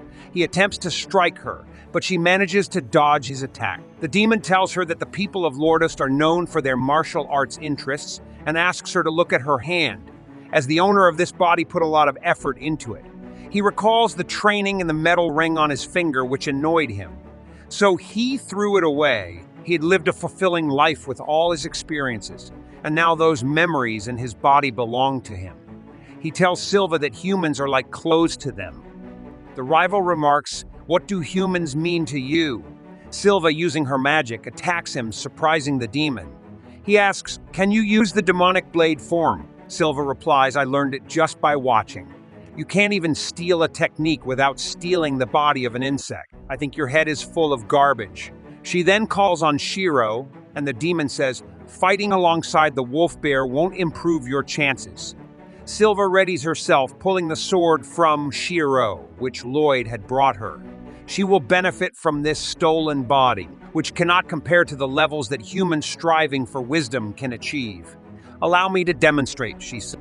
Then Silva remembers the day when Lloyd came to her and gave her this sword. He, Lloyd's friend, said, "We made it for you, but this is a token of thanks from me for helping me with the enchanted swords." She replied, "There's no enchantment in this, just pure craftsmanship. It was made to be strong and flexible enough to withstand your full power. I'm confident you can kill a demon with it." Demons may be ethereal beings, but they can't do much without a tangible body. That's why they create their own bodies or possess human ones. However, even when hosting a demon, the structure remains the same. If the body dies, the demon inside dies too.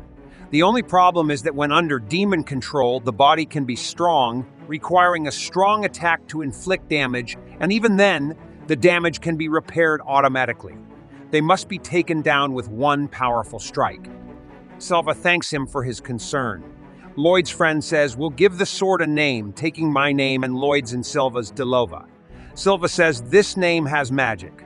I'll name it with my eyes, set on compensating for my previous failure." Then we return to Silva, saying that the enchanted sword will be the demise of the demon. The demon responds, "What demise? I can't believe you've given the sword a fictional name. Your future is already predetermined. The future of this country is simply a nightmarish tale without rhythm or reason. A destroyed nation for our amusement, plain and simple. This plan was drawn from the outset as a good lure to exit. We obtained these bodies through the waves of war, and Good returned quickly to its lands. Many of Good's friends are angered. Riffy says, "You knew Good hates war. It was your mistake. I won't let you wage war." Silva holds her, saying, "Don't stand in my way. This nightmare won't come true." The demon says, "I'll prove it to you with the final secret of the demonic blade form," and Silva strikes the demon with the sword, cutting it in half. She then says, "This is the main tiger bite." That's how today's episode ends. Stay tuned for the upcoming episodes. Don't forget to subscribe and activate the notification bell to receive all the new content. The episode starts with Jed on the verge of death when a demon appears to him and tells him that it knows he has accepted the idea of dying. However, Jed refuses to let the demon, Gaisarmi, get away with this because he stands to lose a lot. Jed then dies, and Gaisarmi decides to inhabit Jed's body.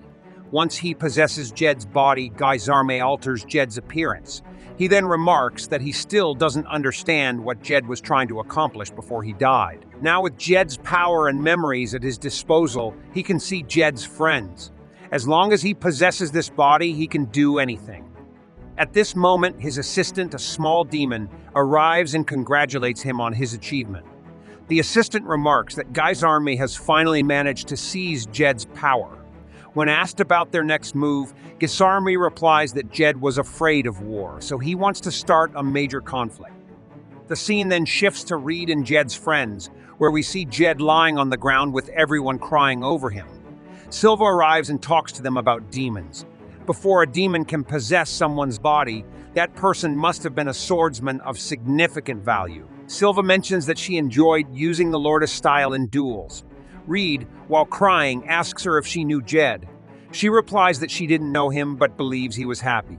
She then tells Jed's friends that the title of assassins doesn't suit them. Before she can continue, a strong storm occurs and they don't know its source. When they look at the river, they feel intense heat emanating from it, causing much of it to evaporate. Lloyd uses his power to see what is happening, but he cannot see anything through the steam, realizing he used the wrong power. Guisarme then appears and uses his power to strike Lloyd, revealing he is behind all of this. Lloyd is then seen trying to find a better way to handle Guisarme's attacks. The mana spears, which have several different forms, but all serve the same function, can penetrate single or double layer barriers easily. They are incredibly powerful and fast, and if they hit him, it would result in his certain death. However, it won't be an issue as long as he maintains a reinforced and sturdy barrier at all times, except when Guy's arm uses a specific type of his power. Indeed, Guisarme manages to break through Lloyd's barrier. Reed saves himself before anything happens to him, as this doesn't create a tangible physical phenomenon, allowing him to slip through the barrier. Being hit means death, but the attack moves slowly, or so Lloyd thought.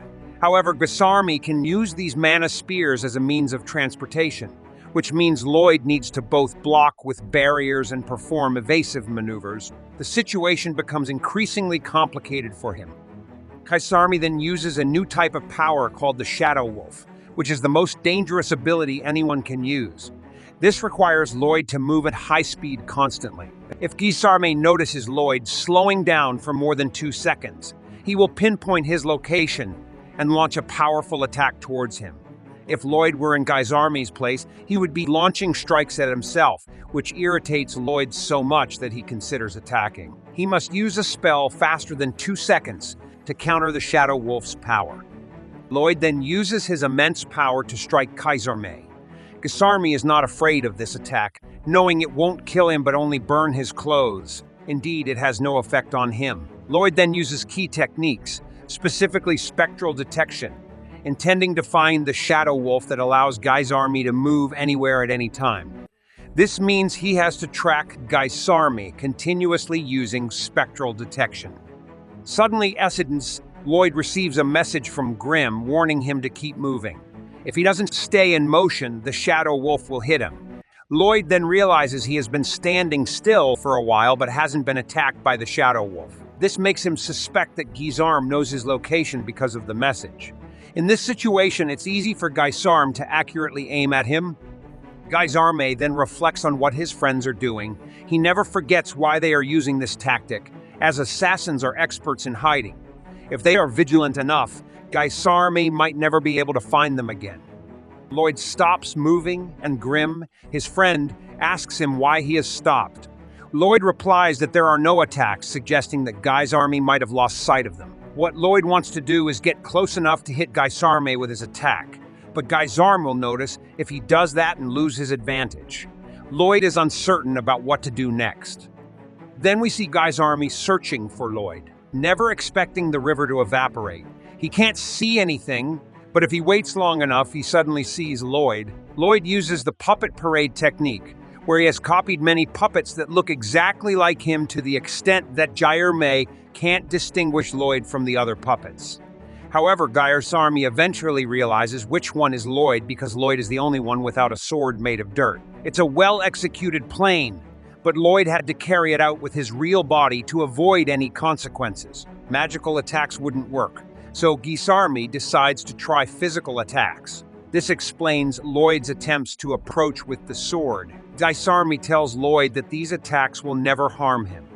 He can crush his brain or crush his heart, but he can regenerate in the blink of an eye, so he deals with Jed's suicidal attacks, and can also crucify his body to become as hard as iron, allowing him to be stabbed and thus identify the real person from all these puppets. Indeed, he managed to touch Lloyd's body for a moment, and he is sure he can boast of being able to do so in the afterlife. But he is surprised that this wasn't Lloyd and that one of the puppets was given the real sword to attack. He looks at all the puppets. He can't distinguish Lloyd's real body. Then all the puppets gather in one hand to strike him, and thus Lloyd's plan succeeds. Guisarme then talks about these clothes as an example of his ability: instant teleportation without looking. If he knows the location precisely but isn't certain about the destination, he can't teleport instantly. There are many ways to deal with Lloyd's puppets. These substitutes can only perform silly dances. The possibilities of things turning against him are very daunting for him. And honestly, his power is fraught with risks. But Lloyd is about to execute it. Then Grimm appears and warns him. Gaisarme then uses his power to simplify the approach. The demon uses sword magic and strikes at all of Lloyd's duplicates at that moment. The truth is revealed to the demon as Lloyd uses a barrier to protect himself. The demon is very pleased that he has caught him, saying it's natural to protect his real body with a barrier. But Lloyd laughs and tells him that his real body isn't there. It's one of the duplicates. The demon thinks to himself, realizing that Lloyd has placed a bait with a barrier among the others. Each one has a barrier, so they're all fake. The demon uses sword magic again and throws it at Lloyd, saying that moving randomly in the midst of this attack would be reckless. It's likely one of the protected ones. He can't believe he has to think about overcoming the magic of this lesser creature. This is more exciting than fighting a demonic creature, but he's sure Lloyd feels the same. We see every sword attack by the demon on Lloyd turns out to be a puppet that breaks. Then we see the real Lloyd and Grimm together. Grimm tells Lloyd that he didn't actually use a barrier. He just used an illusion to hide his presence amidst the whirlpool, where one blow is enough to kill him. Grimm, holding the sword, remarks, "This is called a spell collector." Lloyd replies that it's an enchanted sword inscribed with a special symbol for gathering spells. You can absorb a spell with this spell collector, and once absorbed, you can use it to enhance your mana. Grimm is very pleased, saying, "This seems extremely powerful." Lloyd tells him that this sword will help him study all sorts of new magic. Then we return to reality once again. Grimm speaks to himself, saying that the demon is trying to unlock the desired spell needed to use the Shadow Wolf, which Jed spent his entire life trying to learn and failed. He must surrender. He can't defeat this person because he never misses an opportunity to discover undiscovered magic. But this boy is the only one I've acknowledged as the world's biggest magic enthusiast. We'll finish off this scoundrel and achieve some peace for Jed's soul. Then we see a Lloyd calling out to Jed in this place, but there's no response. A beam of light appears in front of him, and then Lloyd says, "I understand everything now." We return once again to the demon, and Lloyd hides all the existing copies appearing before the demon. He tells him that he was hiding with a spell that made him invisible and blood was flowing from his cheek. This means he didn't use a barrier. "Are you tired of your blood?" The demon replied, "But it took time. You cannot defeat me, so why fight me in the first place? It cannot be out of pity. You are not like them. You are broken in a way. Come with me and we will enjoy together in the world."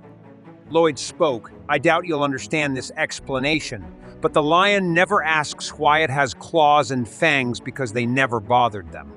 This makes them straightforward and boring, speaking your way."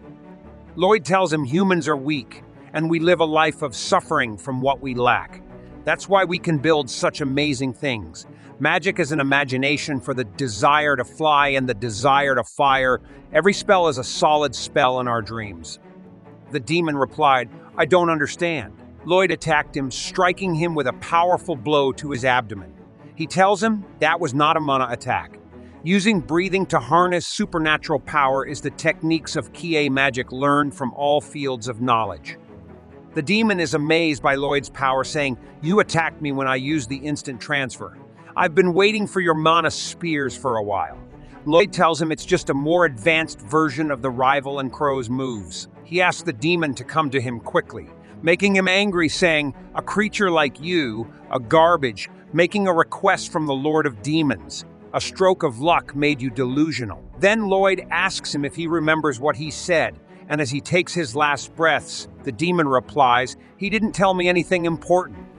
Lloyd transforms into a good form, telling him, "You will lose." The demon gets very angry and attacks Lloyd, hitting him multiple times all over his body. Lloyd becomes unnaturally strong, and the demon couldn't handle him. Lloyd uses his magic to show a huge beam and ejects the demon from the pit. The demon says, "Where am I? I can't locate myself. Falling into the lava will be bad even for me. I will use the line of sight. Lloyd appears to him again and attacks him, surprising the demon with what Lloyd does to him, saying, "This was not entertaining at all. Have you run out of ideas? You must die." The demon tells him not to worry. The biggest difference between a demon and a lord of demons is that we can control aerial mana freely. This is the focus of all mana in the area. Create a barrier. This is the pinnacle capable of making anything created forgotten. This is called the transitory hatred of darkness. So today's episode ends. Stay tuned for the upcoming episodes, so don't forget to subscribe and activate the bell button to receive everything new. The episode begins with Gus finally snaps and tells Lloyd to not underestimate a demon lord.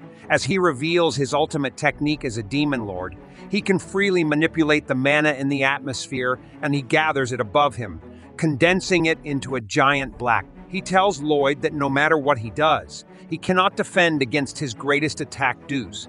Yet the dark magic spear at Lloyd with all his strength, but Lloyd doesn't even bother looking at it. He simply points his hand towards the magic fear, and then suddenly it vanishes with a... Gus is sweating buckets now, and he panics, asking out aloud, "Where did his ultimate magic spell go?" Lloyd calmly tells him that he dispersed it by hitting it with a similar magic technique. Gus snaps and asks him to stop kidding him, claiming that a human like him can't use a technique like his ultimate move. Lloyd decides to prove the demon wrong and activates the space-class spell called Void. He concludes that it is the same spell as the one Gus used, and only the name is different. He says that he learned about this spell a long time ago and destroyed a mountain while trying it out that time. He came up with a question. What happens if two attacks of this mighty magic collide? So we set them up and tried it out. Goose goes crazy on hearing this story because using just one dark sphere, attack costs a tremendous amount of mana, and the boy is talking so casually about creating so many of them. Lloyd tells him that he was very excited to see the kind of reaction that would happen, but the spells canceled out each other when they collided. He says that he was quite disappointed back then, almost as disappointed as he is with Gus right now. The demon screams at him, telling him to stop bluffing. But Lloyd can't even focus on his angry rant because he is being bothered by a violent sneeze. Gus teleports above him and grabs his head. In that moment, he feels the vastness of Lloyd's mana and finds that he is not even an ant compared to him. Even Grim is shivering and sweating because he too did not expect Lloyd to have such vast reserves of mana. Lloyd then coldly asks Gus that will he die if he gets hit by the ultimate spell Void. He creates multiple magic spells all around them that slowly begin floating towards Gus. He is terrified and can only teleport away, but the attacks follow him and deal terrible damage to him. On the other hand, Albert and Dainana are struggling to see the enemy in the thick fog, but the demons seem to be having problems of their own. Their body seems to be too heavy and weak, and Silpha, Shirudo, and Luro take advantage of this to mow them down. Effie feels that the demons are moving too slowly, even accounting the low visibility. She can also pick up a sweet scent, but as she tries to locate its source, she hears Ren's voice telling her to not inhale too much of it. She is using her ability to release a poison that slows down the enemies, and she is trying her best to keep it away from Seal and others. However, she doesn't have full control over it yet, so it is very tiring for her. Others also take note of this, but Albert has realized something else. It is already past the time for sunrise, but everything is still as dark as ever. Everyone looks up at the sky to find what is happening, and they see a darkness there that is utterly different from the night sky. Lloyd's powerful magic has covered the sky and created impenetrable darkness. His attack begins sucking Gus towards it like a black hole, and no matter how hard he tries, he cannot escape from it, even when he tries using magic. His mana is sucked away from him, and the damage he receives from the black hole is too great for his regenerative abilities. Gus tries leaving the body, but the dead body of Jade suddenly stiffens as he is in the middle of leaving it. Gus is forced to return to the body after Jade's clenched teeth stop him, and he decides to use another trick to escape. He pretends to be Jade and tells Lloyd to save him because his attack killed the demon inside his body. Lloyd knows he is lying, so he sends another magic sphere at him, and Gus can only scream and curse him and Jade's friends as his body is turned to dust. Lloyd crushes Gus between the two magic attacks that collide and vanish. With that, he retracts his intense magic, and the darkness shrouding everything vanishes. Jade's soul appears behind him and gives him a final message. That is enough to make RM break into tears. He vanishes with a smile on his face after that, with the sun rising over the distant mountains. The sunlight sweeps over the area, and Ren can only stare at Lloyd in the sky. She recalls the day. Jade told him an interesting rumor about the seventh prince. He told his friends that the accident that happened in the palace on the day of the seventh prince's birth was caused by magic. Spell he fired right after birth. His friends didn't really believe him, but Jade thought that it was a cool story. Nevertheless, he wanted to believe that there was a genius and powerful magician in the world who could cure their curses and pull them out of darkness. Golly and Jade got into a quarrel over his optimistic delusions, and Ren could only laugh at them in the present. She can only cry as she remembers that day. Later, Lloyd and Grimm set up a memorial to pay their respects to Jade. Grimm tells Lloyd that it was impressive that he managed to land an attack using Void on Gus, given how slow the attack is. He replies that it was because he deciphered the Shadow Wolf spell that he could predict where Gus was going and hit him. However, he has to admit that GD was an insanely strong enemy, and trying to figure out the teleportation magic mid-battle was a risky and reckless move. Lyd says that he needed to figure it out anyway to win the battle, and he would not be satisfied even if he won without doing that, but he doesn't deserve much credit for deciphering the spell because it was laid out cleanly and beautifully for him. Lloyd believes that Jade managed to solve the complex spell before his death and left a message for whoever stepped up to face us after him. He says that it was not him who won the fight, but Jade Ren was hiding behind a tree all this time, and she breaks into tears on hearing this lie, then tries to straighten the cross on G's memorial, and Ren decides to tell him how grateful she is. However, before she can get a chance, Albert arrives there. He asks Lloyd about the grave, and he panics as he tries to give him an answer. Albert already knows that it is the grave of Jade, the late leader of the Assassin's Guild, and also the rightful ruler of Lordos. He knows the story of Jade and Lloyd's involvement in this matter. But that story is only half true. Golly and others fabricated to keep the incriminating things a secret. But they told Albert about the life they led and the life they want to lead now. Kay and others also arrive there, and Albert tells Lloyd that he is proud of him for helping the assassins and defeating a demon on his own.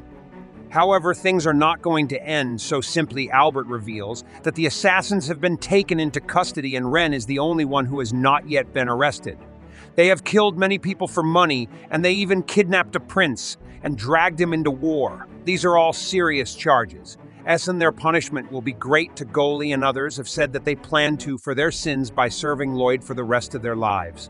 Albert trusts that they are sincere about it, but things don't end here. He points his sword at Lloyd, telling him that if he decides to accept the outlaws as his retainers and they make mistakes, he will have to take responsibility for them. Albert asks Lloyd to give his answer right now. First of all, Lloyd calms down the furious Churro and then admits that his brother said perfectly reasonable things till now. He promises to make the assassins completely understand this thing, and if they still make mistakes after that, he will take full responsibility for that. He is confident in his decision, and Albert can only smile at him. A gust of wind showers, everyone with some flower petals, and Albert kneels before Lloyd, telling him that just because he is the seventh prince, it doesn't mean that he is insignificant to the rest of them. He ruffles his hair after that and begins cuddling with him. When suddenly someone comes running in their direction, it is that who heard that Lloyd was in danger, so she came running to help him. However, when she realizes that the show is already over, she gets too embarrassed and starts running away. Albert tries to stop her because he still has to thank her for the other day, and he leads Sela and others to stop. The girl, Lloyd, is left alone with Grimm, who says that he is really a softie. However, Lloyd replies that he is doing this only because the assassins have magic abilities that he absolutely wants to research soon after that. Silpha captures two and locates Ren. Golly and others are also freed from the rope and told that Lloyd has accepted them as his subordinates. A few minutes after that, A tea party is organized in front of Jade's grave to help everyone feel a little better too, and others are anxious that they have 4 members of the royal family in front of them. But Albert asks them to feel comfortable, takes this chance to order Silpha around, who throws some tea at her, and they start fighting in the meantime. Albert offers some fine wine to the nervous assassin's goalie, tells him that Jade liked being loud and flashy, so they plan to give him a farewell. That is like that, but the presence of royalty is making them hesitate. Albert tells them to go ahead and do as they please, because he also wants to send off Jade properly. Well, the assassins take this chance and Albert is already stunned. The drunk crow hugs Jade's grave and cries, and MTA does the same, wishing that she met the handsome man just once before he died. Meanwhile, Talia tries hitting on Albert, but he is a Sigma male who doesn't fall for just anyone. Talia simply keeps close to him and uses her power to share her drunk state with him. And Albert gets tipsy. He immediately confronts him about his fluids on Lloyd's clothes, and everyone realizes that he gets angry when he is drunk at the same time. Silpha, Ren, and Alias have found a nice hot spring to soak their bodies, and Ren passionately tells Silpha that she wants to learn from her and serve Lloyd closely. Just like her, Silpha tells her that she should say things like this to Lloyd directly because she cannot decide them on her own well. Lloyd instantly gives his approval and Ren breaks it on. Seeing him here, Silpha says that she dragged the prince here because he was covered in dirt and sweat. He tries sneaking away, but she just pulls him back with her and places him in her lap. Ren then asks him if he is sure about taking a poison blighted like her, who has killed many people, as his underling Lloyd directly tells her that she needs to chance a lot of things about her, starting with the way she addresses herself. He says that instead of calling herself blighted, she should recognize her natural strength. He believes that by analyzing and researching the poison she secretes, she can become a pharmacist who can save many lives. Ren is moved to tears on hearing about this possibility, and Lloyd tells her that this is the long-term assignment he is giving her. Ren is emotional. Now, as she recalls how everyone cursed and hated her power, including herself, however, Lloyd accepted it with all his and he never called her or her friends blighted. Lloyd moves out of the pool and tells Ren to do her best, and she begins crying as she promises to give it her. All with that, Ren becomes assistant and helps her in taking care of Lloyd. Lloyd nervously goes to his father to inform him about the assassins, but the king accepts his decision easily thanks to Albert's intervention. After that, Lloyd and Grimm go to the Forbidden Underground Library so that he can continue learning about new types of magic spells each day. That's how today's episode ends. Stay tuned for the upcoming episodes. Don't forget to subscribe and activate the notification bell to receive all the new content.